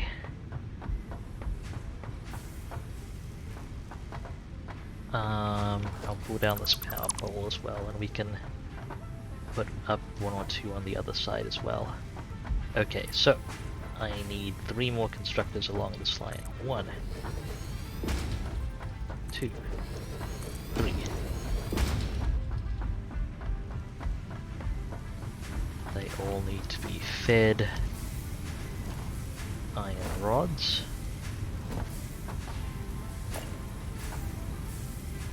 Okay, splitter feed that way.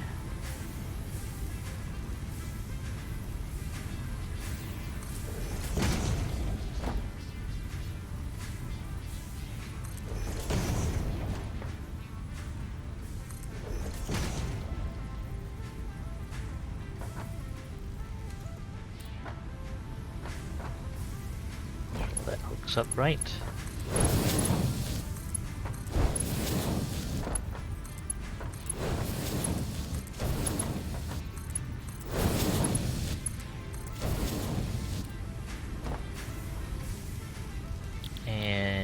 making screws.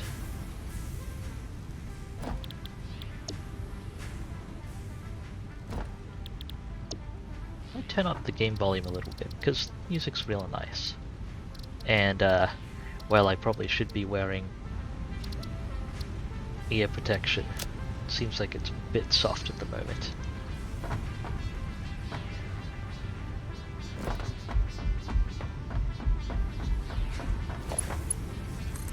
Okay, I could probably hook up a third machine. That will run a little over the top though. I don't think that clips into anything, but I think it's fine.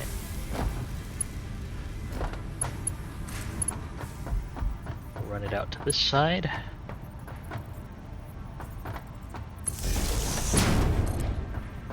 One machine, two machine.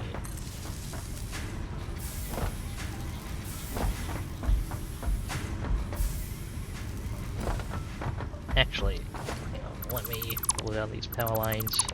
Can make it a little neater.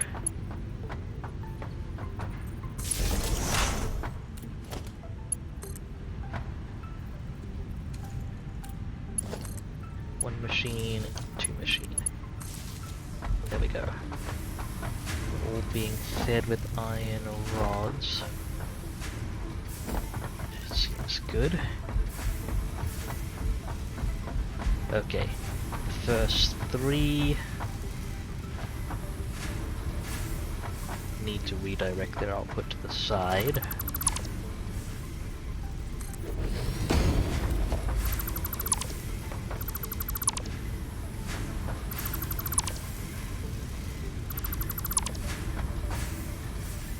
Merger, yes. They need to actually send it out there because they're the max output of a conveyor Mark II.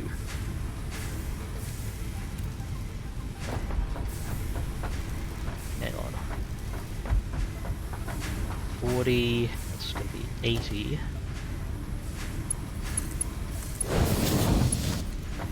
And 120 coming out there.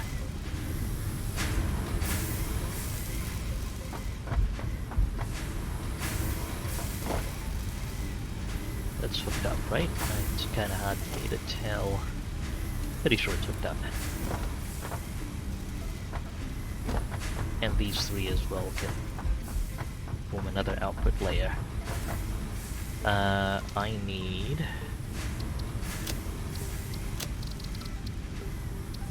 some fat rotors.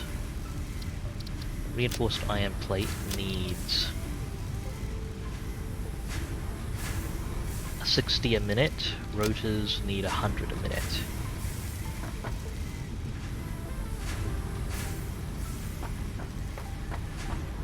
This does not divide evenly.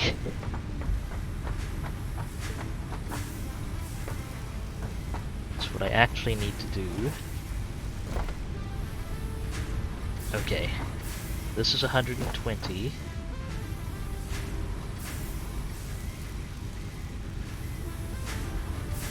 So I actually need to insert a splitter.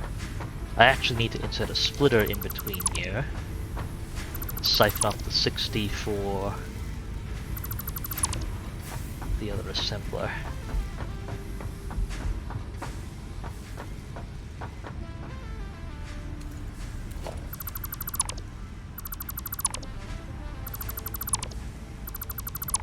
Also going to a bit more room to work with here.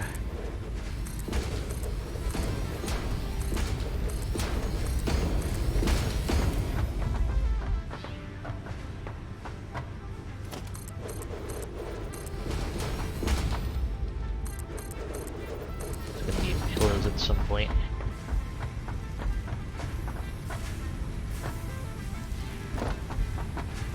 Actually, hang on.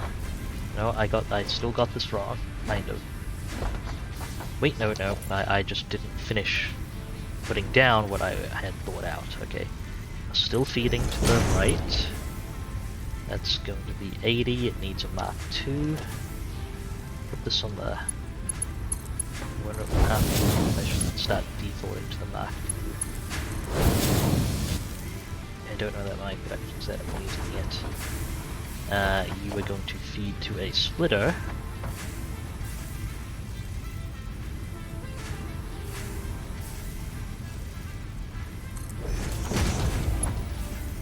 And we're going to have a Mark II siphon off 60. And we're feeding 60 into the next merger.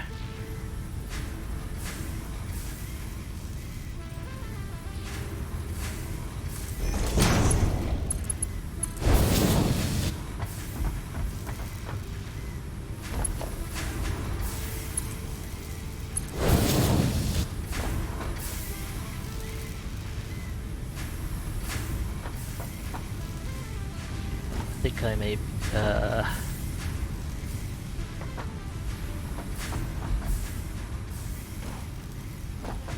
I may be producing a few too many. I may have mentally miscounted the number. Okay. Right, I was producing 60 iron rods, but I didn't need to feed them all into screw production. So this is... I needed 60 screws for one and 100 for the other. That was 4. I needed 4 screw production machines, not 6. I can shut these down.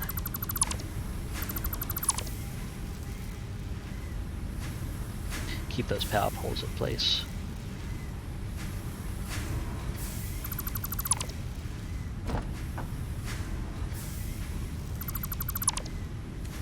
And the spare rods, 20 spare rods for the other recipe. But now this feeds out correctly. This correctly spits out 60 for one of the assemblers, and then merge in another 40. That gets us 100 for the other assembler.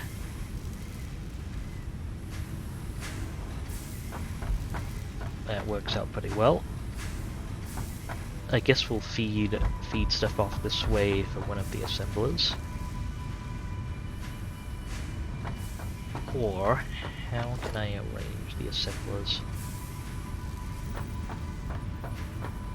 to take a fair bit of space?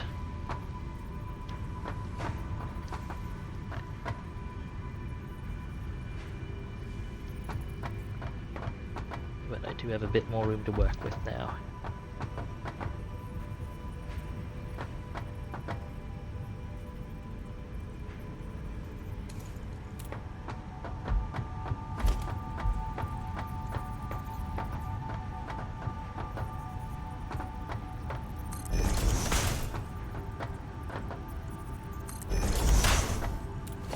Okay, let's pull down that pole, pull down this pole as well.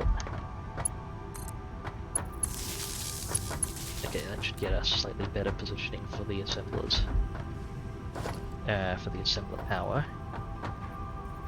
Got one here.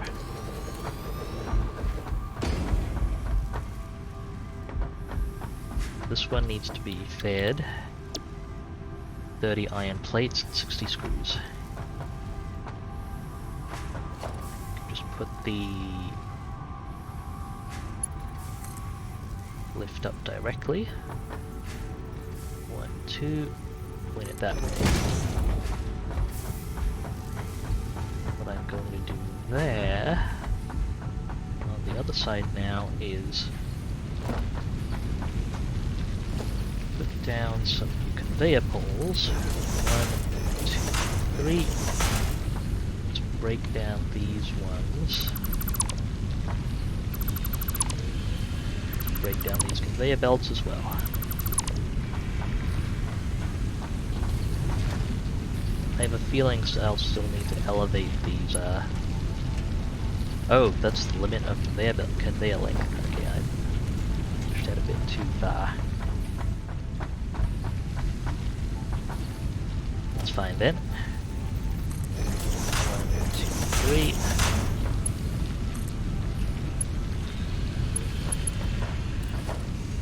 Nope, not quite. 1, 2, 3.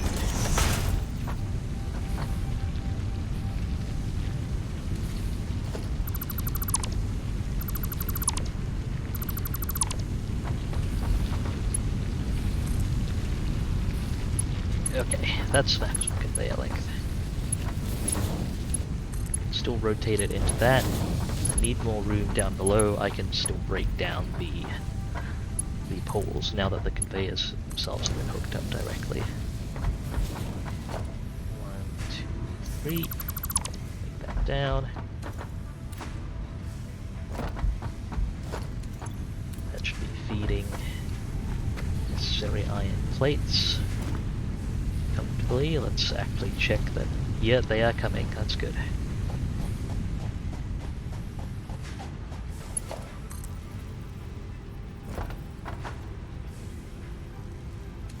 Oh. May as well move that power pole.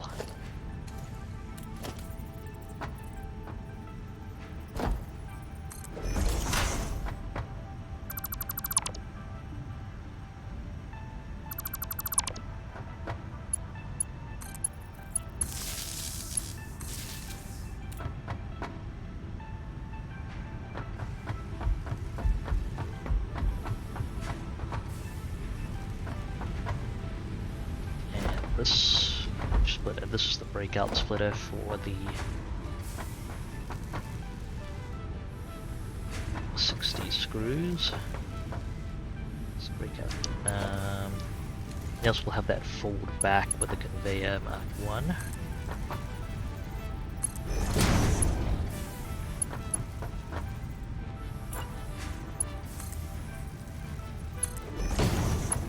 See if I can't make that look sufficiently neat with just 2 elevators. Yeah, I think that looks pretty neat. Let me just climb a little bit so I can see if that's actually feeding correctly.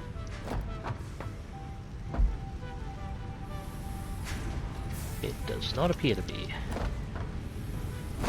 Where's the hold up here?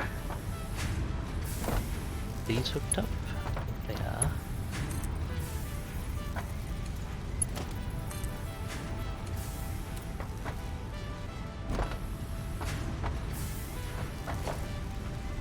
Conveyor splitter. No.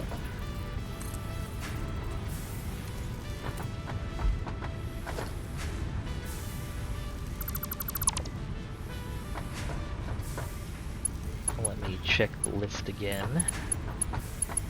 Output. Output.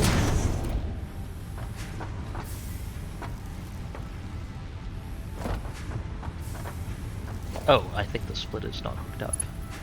That needs to be a Mark II though. There we go, that's what was missing. Comes out at 120, splits 60 and 60. And this merges to 100.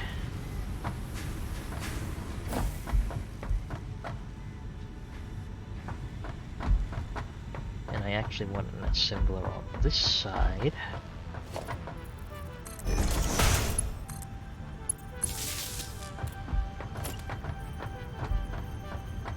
I'm gonna line there, but pointing the other way.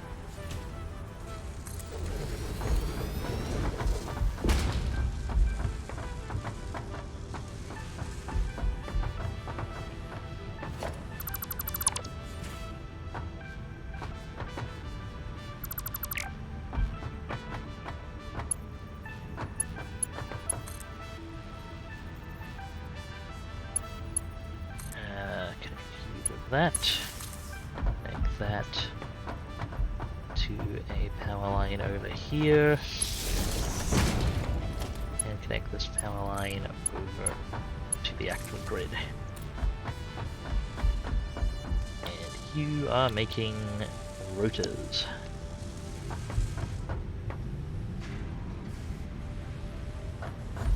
Meaning you need to take the extra 20 rotors that will be coming out here.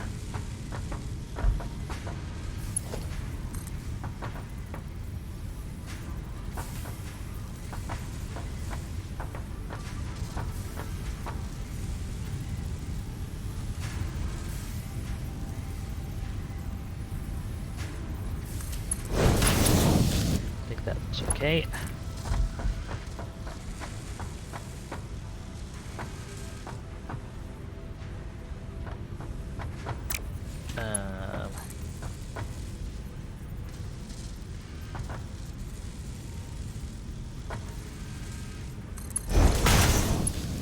one's correct as well.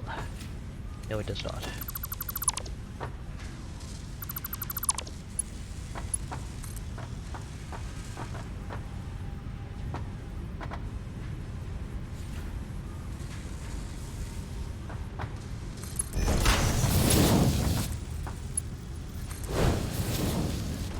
Okay, that should be correct.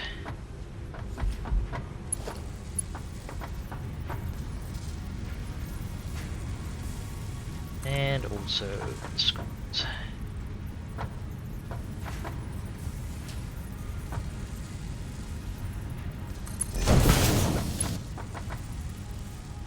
Actually, hang on a moment. It looks nicer if the conveyor poles are parallel. This also needs to be a Mark II.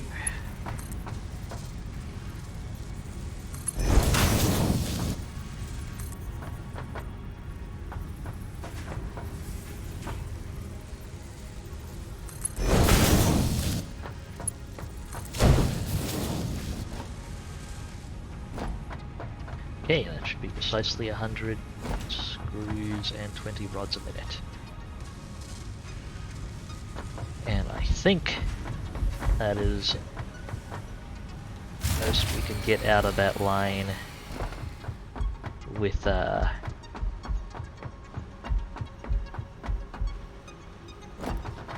all running off a single minor Mark 1. With some excess iron plate production. Some, in air quotes. Hello, sorry for the late response there. Hello to Genshin Lord 7000. I am definitely enjoying this game.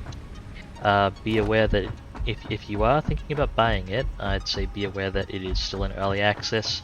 Has a lot of content development that still needs to come along. It does have many bugs and finicky conditions, especially in multiplayer. You're playing it co-op.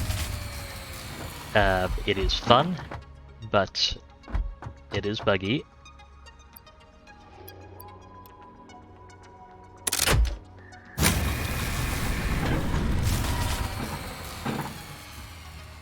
Netcode isn't entirely up to scratch yet.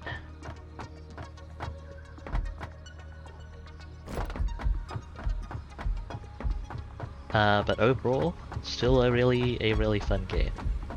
And yeah, apologies if that was probably a bit too late a response, as Novillian is noting, but give what I can.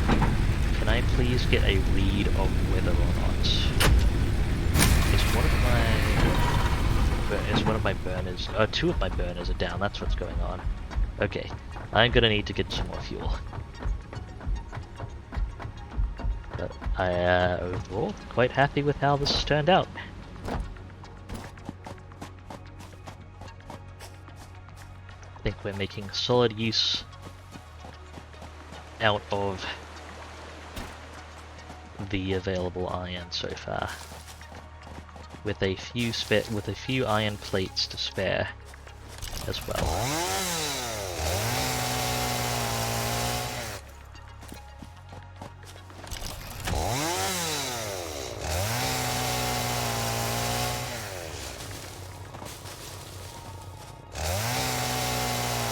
What I might actually do here as well is, I mean, I don't have a proper switch for it yet, but I can just break down the link. I'm actually gonna make a breakout. Oh no, my inventory is full, isn't it? That's probably a lot of wasted wood. There we go. Oops. I might actually essentially make a breakout so I can cut off the production line from just the fuel making infrastructure, so that I can just run that for a bit, so I don't have to manually turn all this into solid fuel.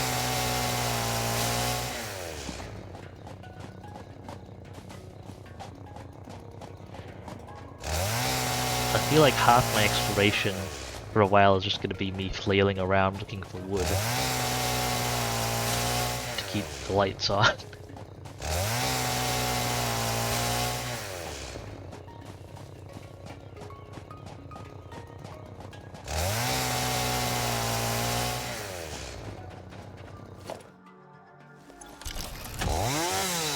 Okay, that's probably enough wood for now.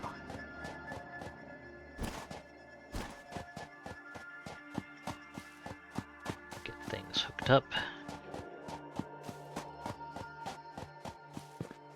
It'll be nice not having to rely on burners. No, that point is still a ways off. Factory assembly is looking reasonably impressive now.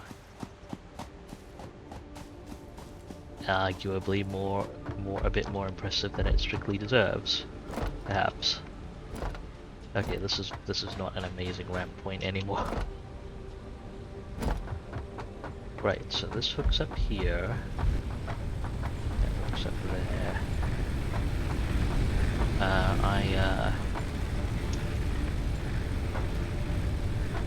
Okay, going to those two, my hookups to these two burners here make things a bit troublesome. But let's okay, break down this line connection.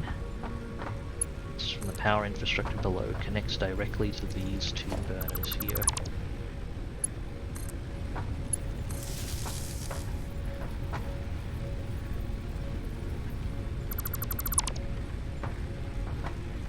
And now, this is it probably stands out a little bit because it jumps backwards, but that will be the line that actually feeds the production infrastructure. And everything else. If I cut that line,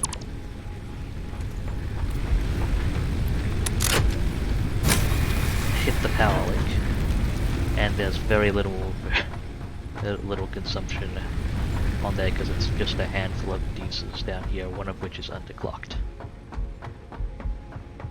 And now I'm going to feed all the leaves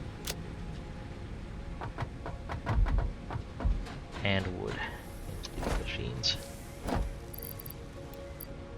Should get the solid fuel production going.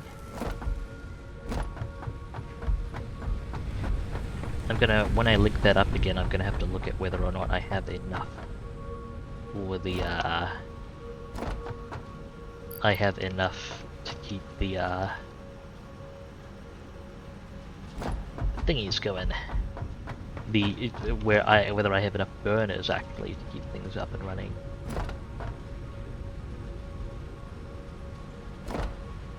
But, pretty satisfied with the progress so far. I think this is a sensible looking setup. Need somewhere to put these iron ingots. Or I should make them into things while I'm waiting for solid fuel production. That way I can free up a bit of inventory space. I'm actually just gonna crash this limestone. 2 units of limestone aren't gonna do anything useful for me, and I guess I will make more iron rods.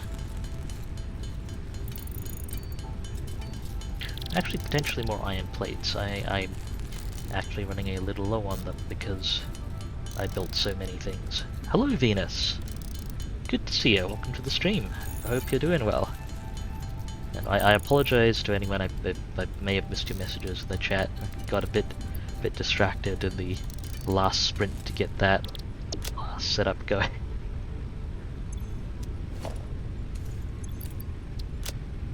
But hopefully your questions get answered sooner or later.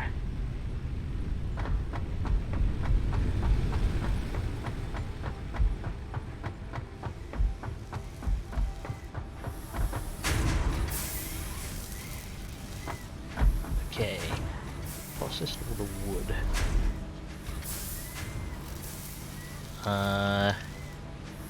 Processing about as quick as it can go.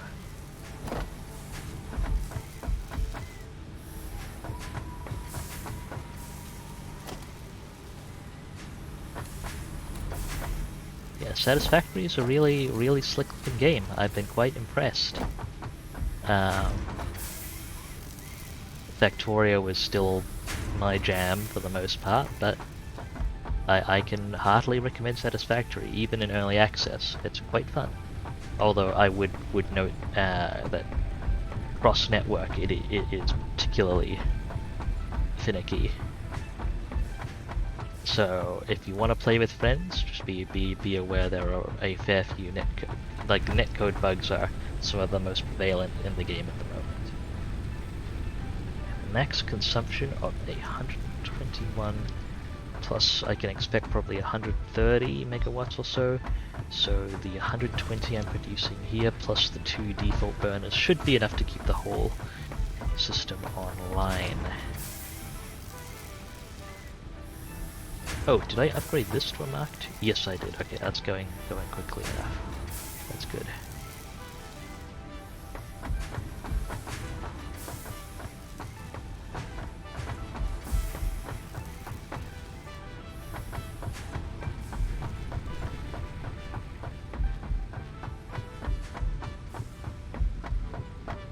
Yeah, absolutely one of the highlights of Satisfactory I feel is actually the sound design together with the visuals and animations.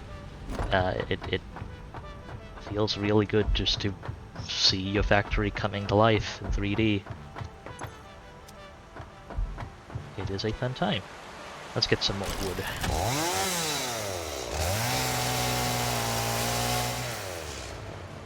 That was less wood than I expected from those trees. But the trees in this area are not particularly wood rich, I suppose.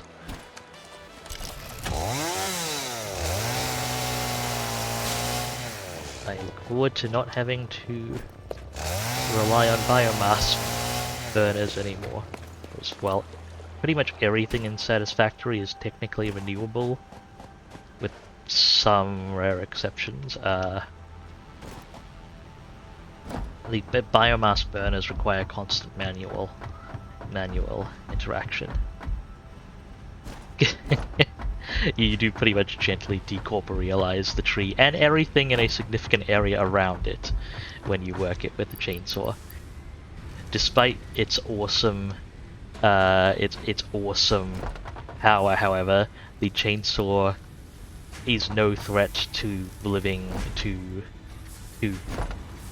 non-plants, I guess, and cannot be used as a weapon.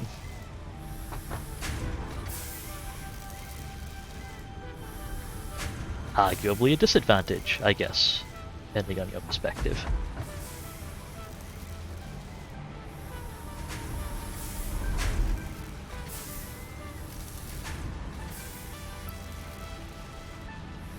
Okay, pumping out that biomass, keeping this machine busy.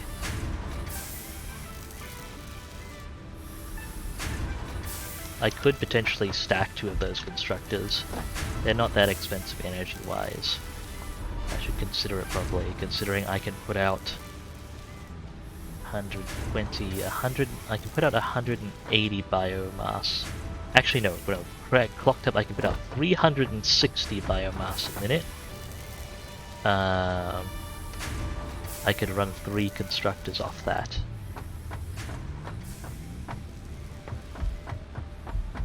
Except I don't have the conveyor speed for that to work, so it's really not worth it. Could throw up a second machine to process that a bit faster. How much biomass is still going? Plenty.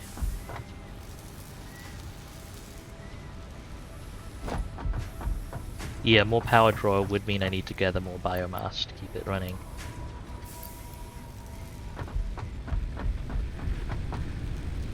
Okay, solid fuel.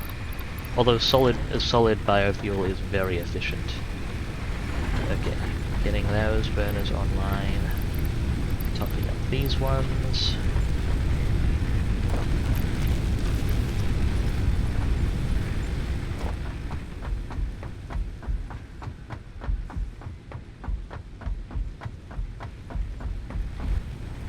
How are these looking? They burn a lot slower, so yeah, that's fine. And let's do the main power hookup then. Bring the full factory back online.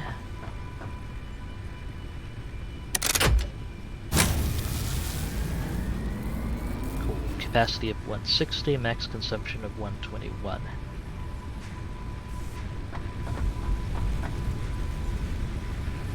That means I do have room to add one more assembler. Now I think these rates mismatch though. Okay, 4 rotors a minute and 5 reinforced iron plates a minute.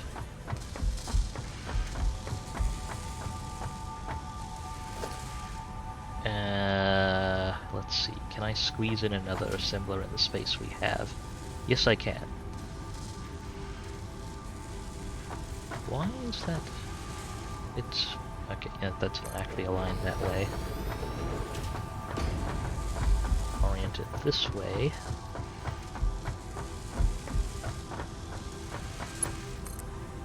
We can hook it to that. Although it clips through the assembler, so I'd rather not.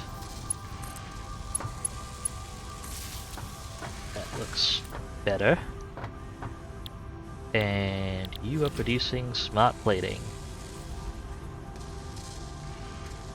which requires a supply of 2 per minute. It also takes 15 megawatts. Yep, we're fine. We can absolutely run this whole thing off Mark 1 conveyor belts, no problem.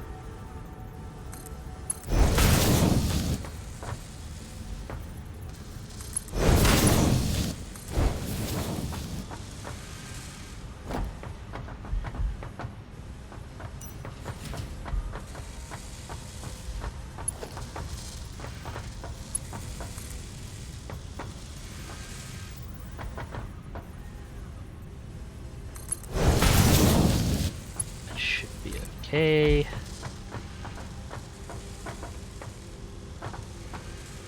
I think it's one step closer. Yeah.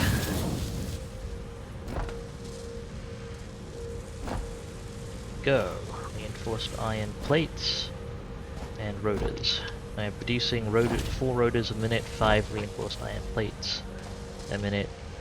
I could power another one of these these assemblers off the same output if I wanted to.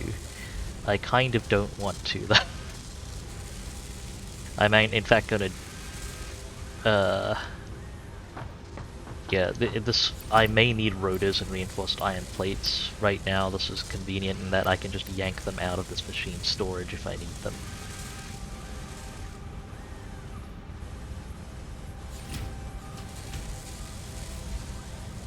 I could also downclock things to stabilize power draw.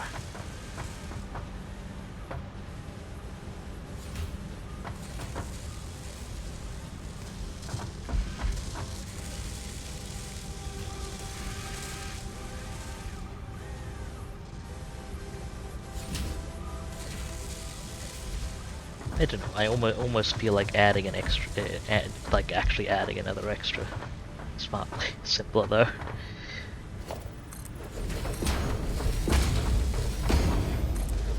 How much extra power capacity do I have? 160, can I put on another 15? I'm a little shy of it. Venus, if you have any power storage, it will climb to fill up the gap. Like, it'll start draining to fill up the gap. I don't have power storage at the moment. And then, if power storage is 0, everything on the same grid shuts down at once, tripping a fuse. From any power pole or generator on that grid, you can flip the fuse to try and reactivate the grid. Which will fail if there's not enough power.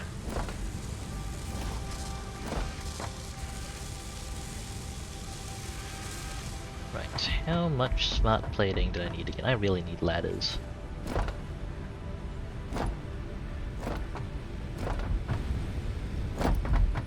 Uh, 50 smart plating. Okay, I'm not gonna put in an extra machine. That should be enough. Oh, I think we're done processing biomass at last. How much solid biofuel did we get? A little bit more. Okay.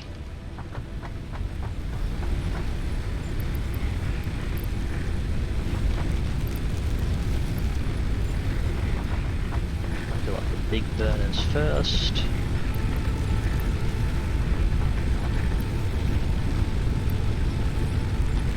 Only need a little bit for the chainsaw, so the rest. Yeah, okay, I definitely need more biofuel right now. Ah, yeah, I'm guessing an Astroneer stuff has different power priorities innately.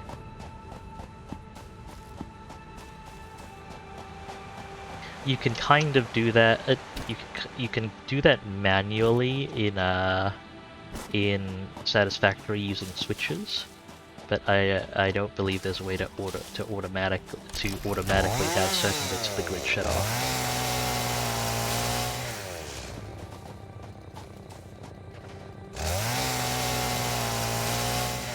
Ah, I see. Appliances can run at reduced power in Astroneer. Interesting.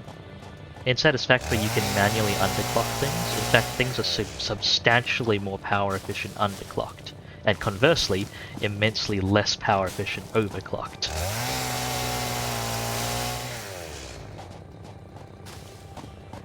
But that again is manual intervention only. Technically, if a machine is bottlenecked on output or input, it will stop consuming power. Okay, I can get a little bit more wood before I'm out of fuel for the chainsaw. Let's see how much I can squeeze out. But yeah, that is actually legitimately a strat, though. I should note, Venus. Early game, when your power infrastructure is very limited and your common resources, you probably have more than you're really using. And you know, you can throw together a lot of the stuff for basic machines manually without too much difficulty. It is actually more power efficient early on in Satisfactory to say, instead of like 2 or 4 2 smelters off one output, it's actually more power efficient to handle the whole output with, say, 9 underclocked smelters. It is less space and less efficient for space and other resources. Although I should note that that everything is perfectly renewable, pretty much in Satisfactory, so that's not a huge concern.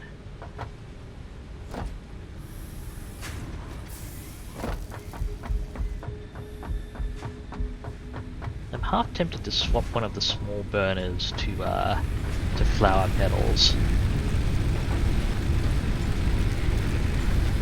In fact, I might do that now. Okay, that would stack up solid biofuel in one of the small burners.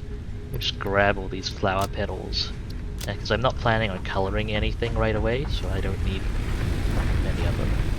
And there we go, have some flower petals. Space isn't strictly renewable in Satisfactory, no, but verticality is supported, at least once you have ladders and walls and stuff. I don't really have that stuff, but verticality is supported and very much encouraged, so you can just build upwards if you run out of vertical space. In fact, some of the richer starting positions that specifically have the warning, there's not much space here, so verticality will be needed.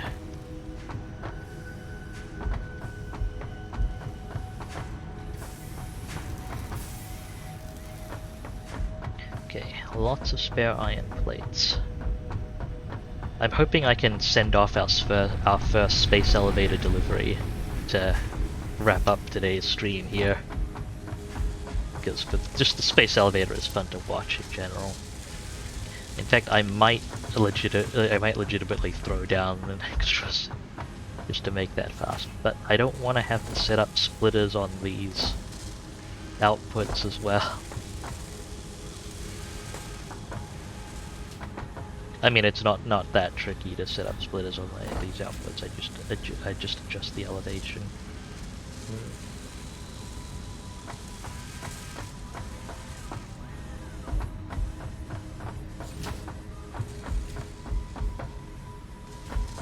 Well, I can simplify one thing.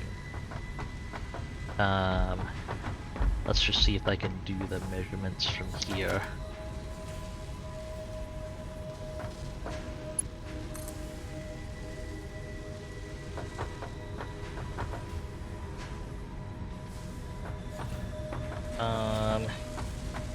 Okay, it's really hard to do a height estimate from that distance.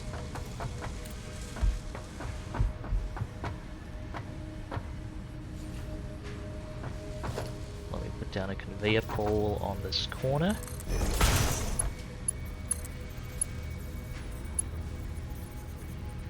Exceeds maximum length anyway.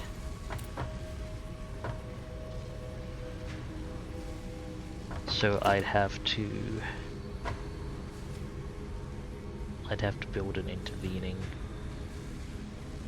connection anyway. Straightforward enough to do. I just don't know how. I think these are 2 meters each. Would be 1, 2, 3, 4, 5, 6. 3. Come on, line it up. 4, 5, and 6.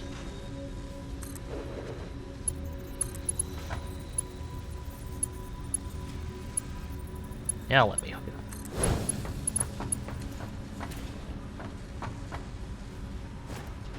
It does slant a little bit sideways. I can fix that by adjusting the pole. And then I can make the other... Oh, right. The space elevator is really finicky about conveyor clearance. I forgot that.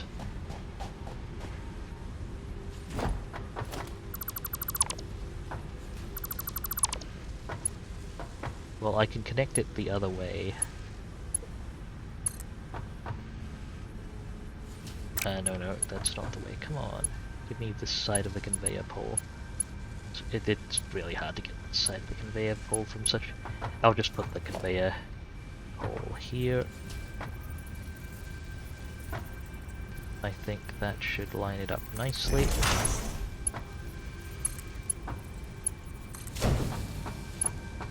I think it still heads downwards a little. Why are these not aligned, I wonder? As I prepare it.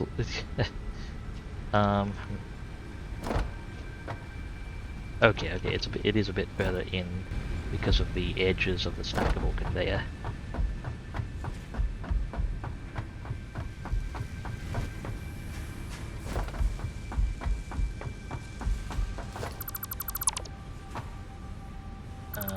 Let's break that down then. Put a conveyor pole further in. 1, 2, 3. Am I sure that's the right alignment? Because I'm pretty sure that's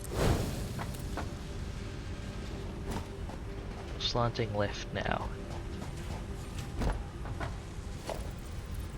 Like it should be... No, it should be where it was before.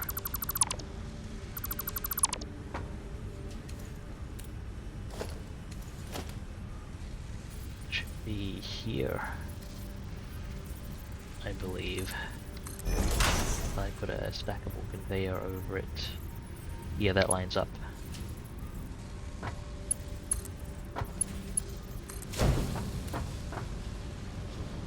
Okay, I'm pretty sure that goes straight. It may drop in elevation a little bit.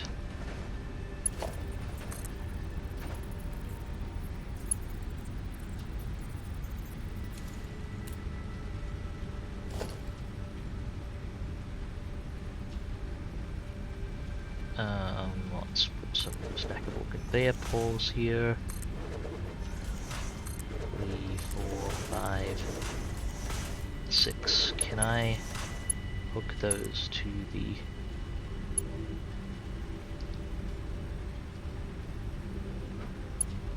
No, I can't hook stuff to a conveyor lift directly on the space elevator at all because of how finicky the space elevator is with vertical clearance.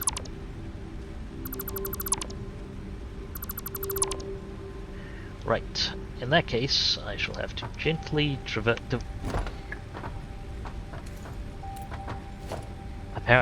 swiftly traverse down the ladder and just hook up the down elevator here.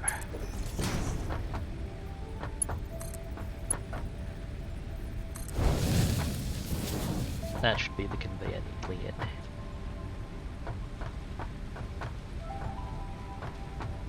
Although, it could be neater.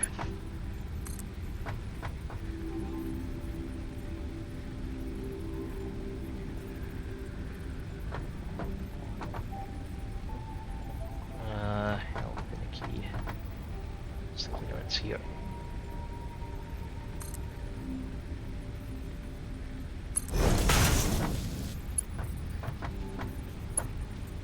I feel like that's not quite vertically aligned right, and because of the space elevator's innate positioning, so I may just do a direct hookup. I can't quite get that looking the way I'd like it to. That's fine. Okay. Hook up the delivery of smart plating.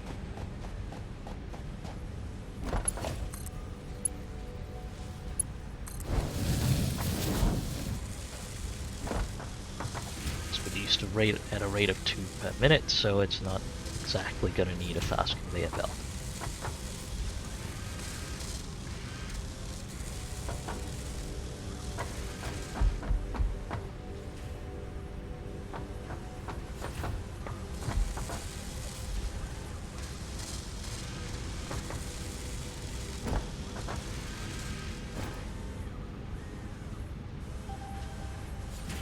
I guess we just follow the smart plating now.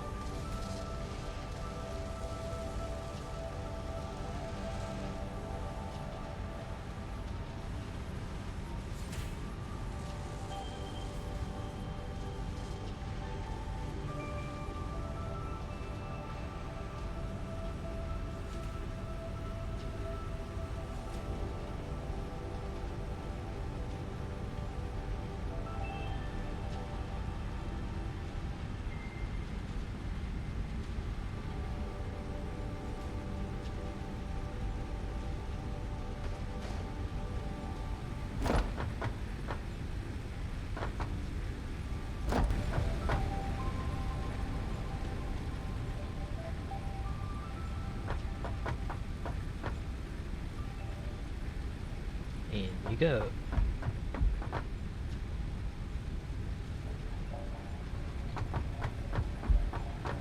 Right, that's all gonna take a while.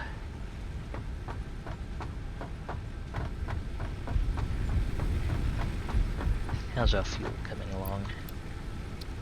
It's all processed. Let's fill up the burners as best we can.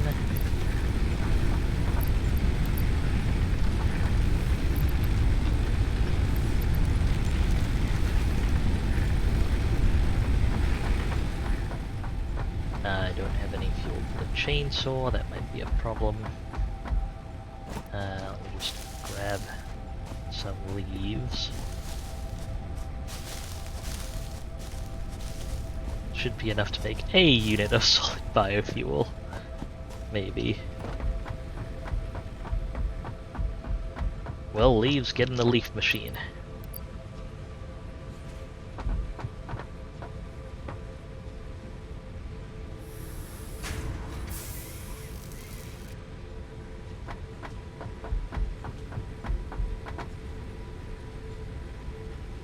It'll make a little bit of solid biofuel.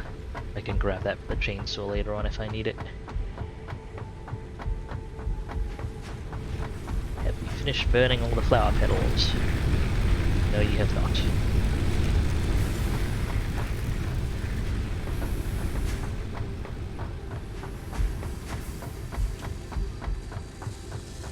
wonder if it might not be time to explore a bit. If stuff's running comfortably. I'll grab some chainsaw fuel and might go poking around while waiting for the smart plating to finish assembling. There we go. Chainsaw fuel. Sort of a unit of smart plating being loaded.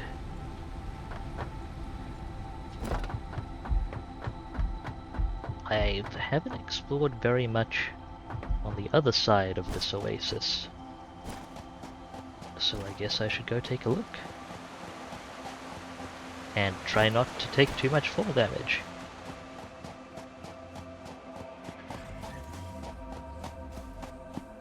Hello again, large friend. I do actually need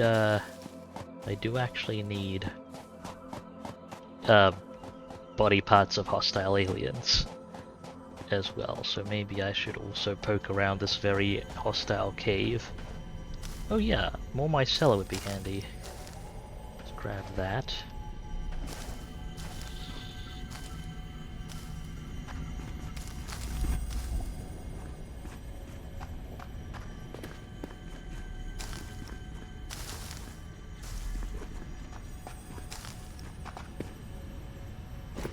Ooh, bacon mushrooms.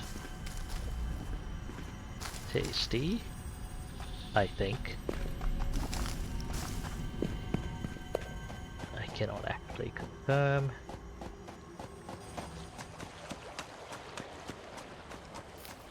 Bacon mushrooms grow out here.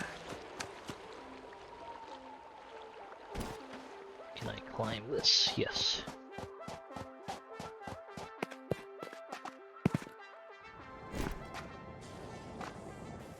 What is...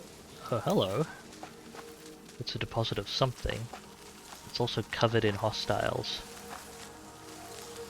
that I think are successfully pathfinding up to me, so I should walk around.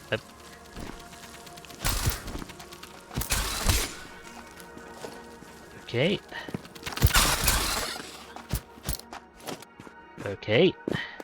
That was more successful. A more successful defense than I expected. Now what's up there? Can I get a ramp?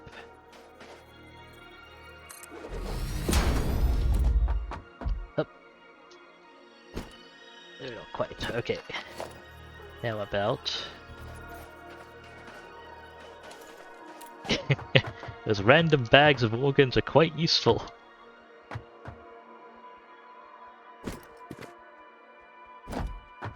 It's actually being surprisingly stubborn about the mood restrictions in this area. I wonder what's it's actually It must be a deposit of some sort, if it's actually blocking placement. Caterium ore! That's new. New technologies can be developed based on this new, superconductive, gold-like element, primarily in power and electronics. A new research tree can now be accessed in the MAM. That's neat. And also, I don't have any actual proper deposits of it. Oh, hello. Oh, it's a big one. Should I really be fighting this? Well, it's disengaged for now. So, let's go fight you. Organs. What is this? I don't know what Samor is.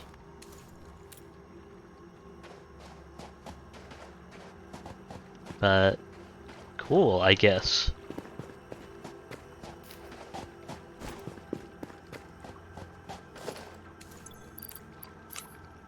Let's get this marked.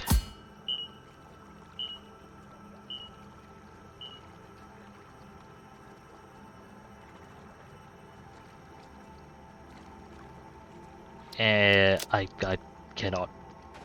I won't be able to consistently select colors, so I'm not going to select colors for now.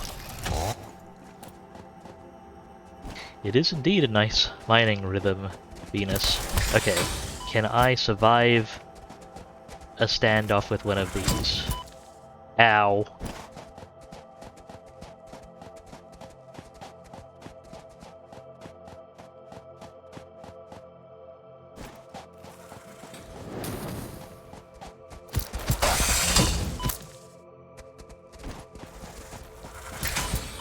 I am not adequately armed for this.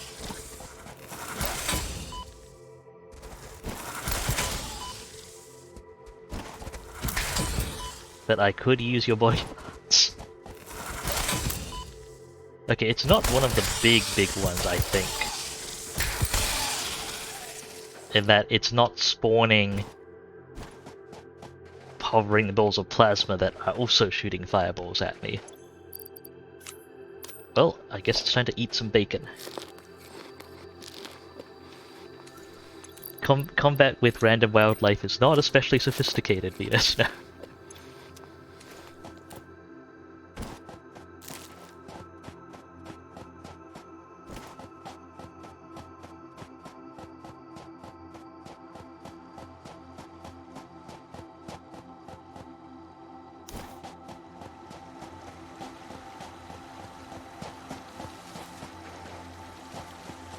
So what's out here? Yeah, those nuts give you half a hit point. The bacon mushrooms give you oh, I don't have room for stuff. The bacon mushrooms give you 2 hit points, and that is another angry person thing. What should I jettison? I'm gonna jettison the leaves. And I'm going to cut down this tree. Hopefully without being... Never mind!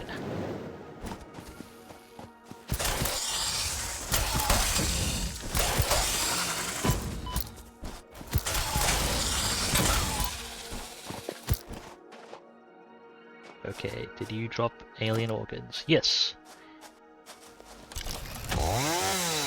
Alien organs are crucial in the manufacture of, somewhat ironically, crucial in the manufacture of, medicine, of this game's health items. It's a bit of a catch-22 in many ways.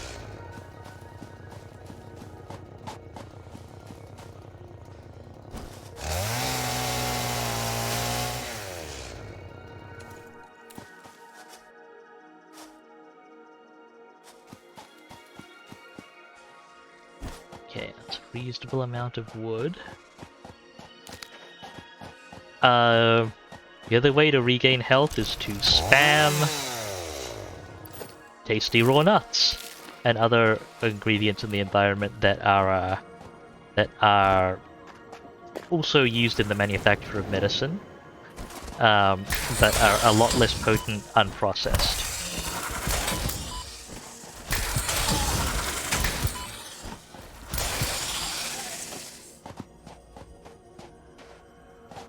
Is that... okay, I can't clear that poison gas. Poison gas. Far deadlier than any aggressive like this game. I have a good quantity of nuts, I think.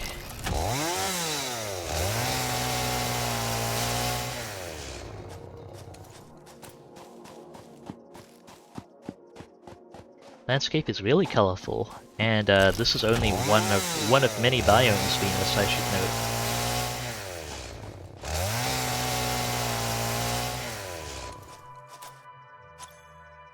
Okay, how much wood am I carrying? 111. Yeah, a little short on space, so I probably should... Ooh, that's Power Slug. Also, this is sulfur, and this is angry bees.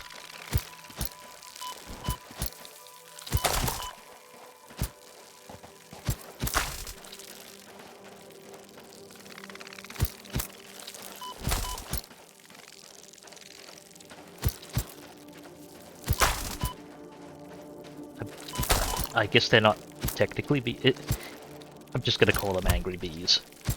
Okay, there we go. Do I have enough room for this? No. Jettison. Once again, leaves. They're less efficient for making bio plates, and I need some room for the sulfur. Okay, what can I jettison here? Sam ore, strange alien metal. Oh, I see. It's not used, huh?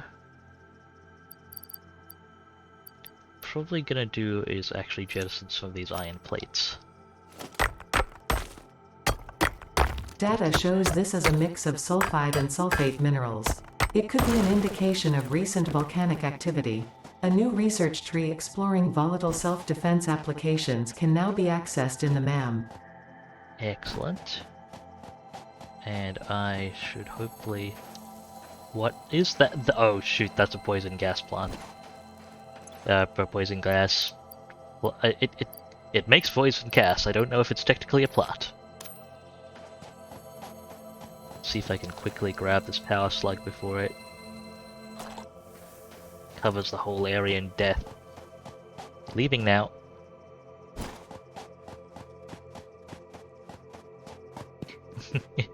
That's a good way to put it, Venus. A surprisingly small number of surprisingly large bees.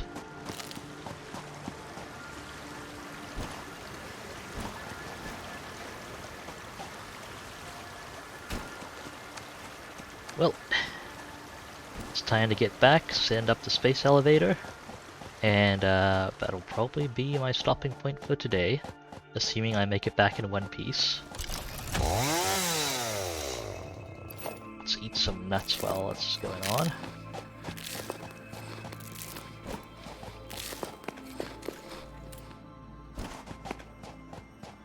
These mushrooms are useful. Probably got enough resources to plug in some research.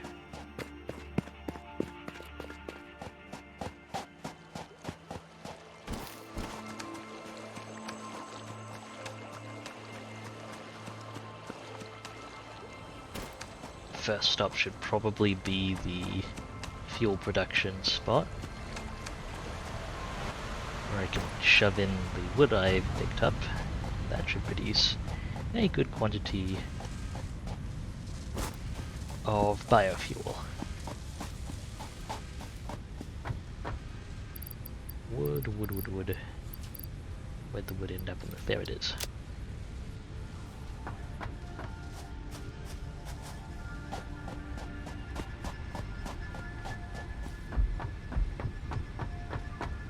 Let's also look at the space elevator. Okay. I'll save that for now. What I am gonna do is cut this link and cut that link.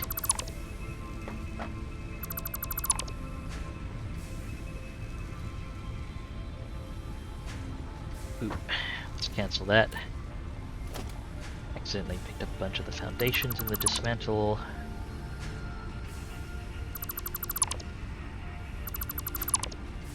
Okay, what is in these? Iron rods I don't have room for.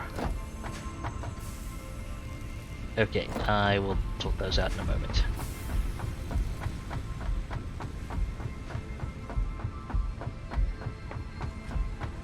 Let's just make sure the output from that assembler is just disconnected. Do I not have room for the... Oh, okay, I don't have room in my inventory for smart plates. Well, you know, you get to see how the game handles inventory overstock. It just puts a crate in a place.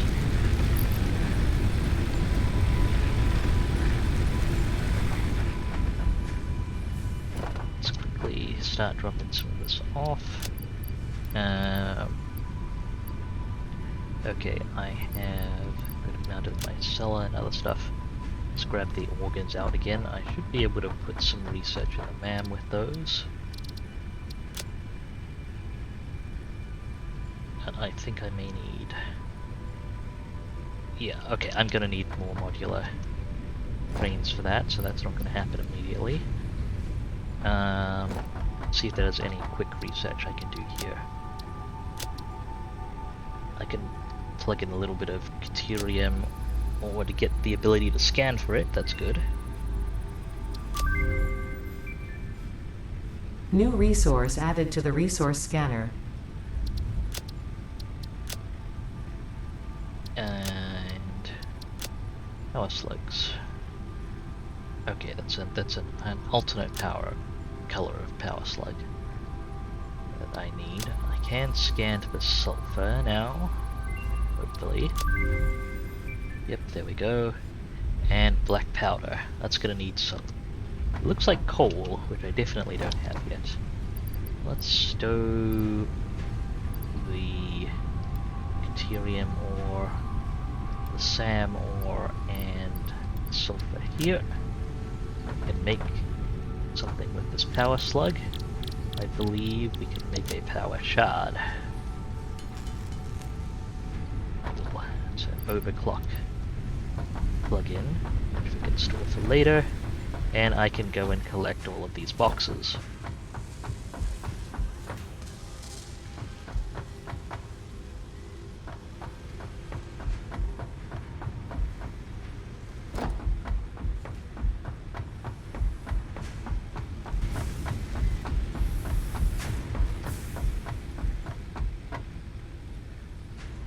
Go.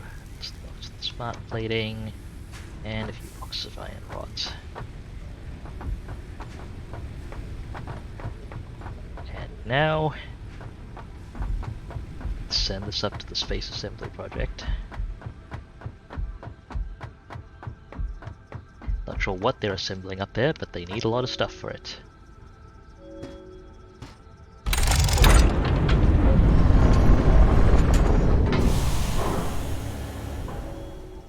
Sealed and sending.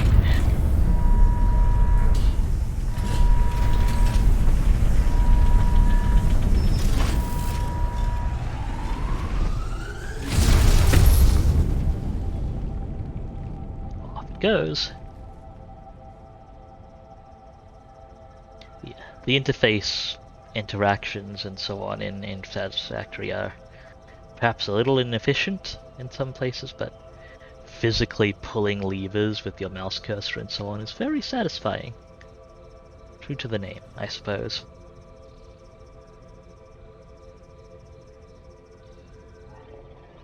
Just waiting for that to actually check in. Yeah, framework will unlock tier 4 and tier 5.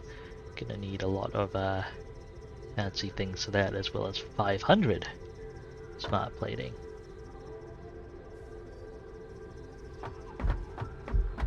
Well, I'm gonna take a quick look at the milestones list, because jump pads are not exactly a priority.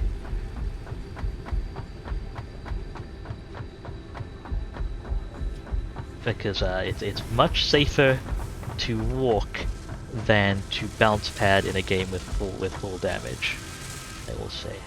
That said, you know what? I'll yank the rotors out of this and reinforced iron plate. But I've got I can just plug this in, and I have enough to fill in the jump pad milestones for me as well.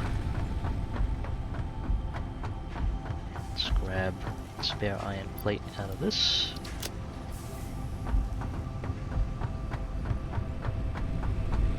You can absolutely place bounce pads that kill you, Venus. In fact, one of the more entertaining pranks I have seen in co-op in Satisfactory is well, your co-op partners, when they are disconnected, sit idle. You kind of sit down your character kind of sits down cross-legged and idles in a particular location that's recorded in the save. So, once upon a time, someone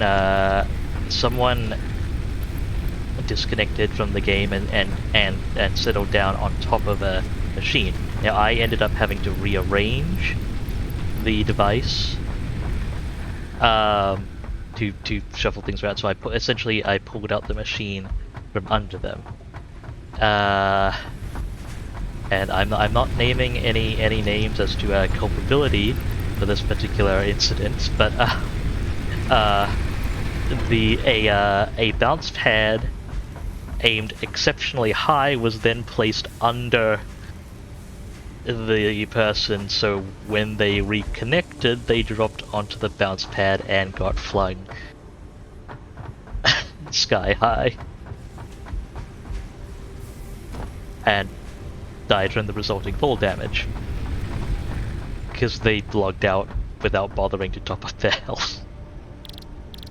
So that was an interesting time.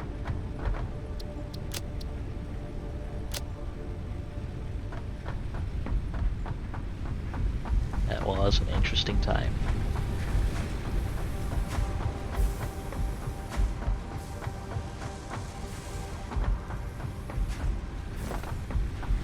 Alright, well, got everything fired up. Here's I'll plug in this milestone real quick. Boop, boop, and boop. Clear the last tier 2 milestone. So I have jump pads if I need them. Several buildings aimed at factory traversal can now be accessed in the build menu. Caution is recommended during use of these products. Yeah, the issue with using bounce pads for transport in Satisfactory is, well, yes, when you construct them, you aim them at a particular location, but there is a significant amount of deviation in that aim. And additionally, your player's inputs leading up to and also during the bounce transit affect this deviation. So it's very easy to miss bounce pad destination, especially if especially if you're relying on a capture pad. Like the way I'm just gonna pull up the blueprints for you. Bounce pads. You have the starting jump pad that zooms you up, and you have a power. Both of these require power. Additionally, a U-jelly landing pad. It actually looks kind of trippy and really neat. It dampens fall damage and negates fall damage when you land in it.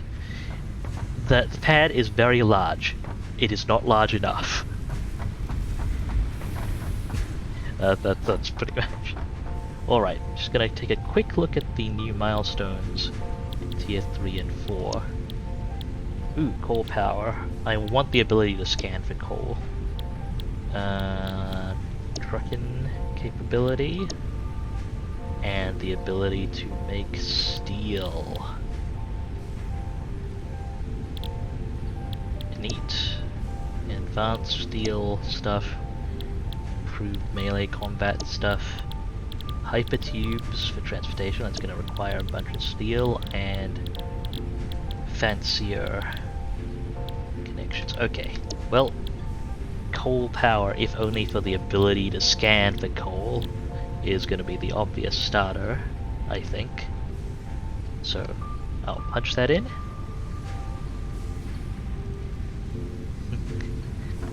And yeah, a set of 4 pads would probably work Venus, although I'm not quite sure about this, but I believe the capture point is actually the cylinder in the middle and not the full construction hitbox of the pads.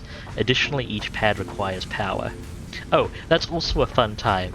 If, say, you're relying on the pad, well, the jump pads won't work without power either, but if you were, say, relying on the pads just for the drop, and you forget that your factory is out of power, that's also an interesting time. Yes, and hello, Navillion. Thank you very much. I appreciate that. Yes, I'm gonna wrap up here now. I'm gonna take a few quick moments, see if there's anyone convenient for us to raid on the way out, and go through my usual wrap-up checklist. Thank you very much for watching, folks. I do hope you had a good time. I definitely enjoy Satisfactory.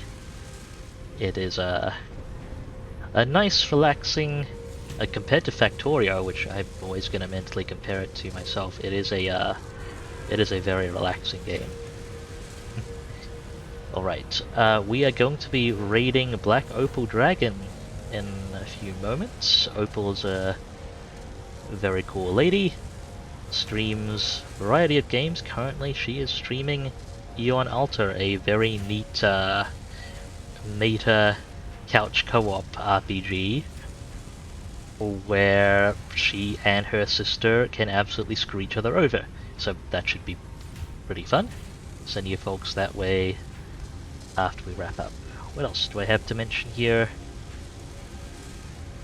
Yes. Well, I will be streaming Satisfactory again tomorrow at 0200 UTC. That's Saturday evening in the Americas and similar time zones. You can see my stream schedule down below or on my About page. You can follow me at Dubious Physics on Twitter, or right here if you want. Got a Discord server, which I'll just drop a link in the chat for. And that's pretty much about it for my rambling. Once again, thank you very much for watching, folks. It's been great having you. Do remember to take care of yourselves. You're absolutely worth it. And I hope to see you folks in the future. This is Dubious Physics, signing off.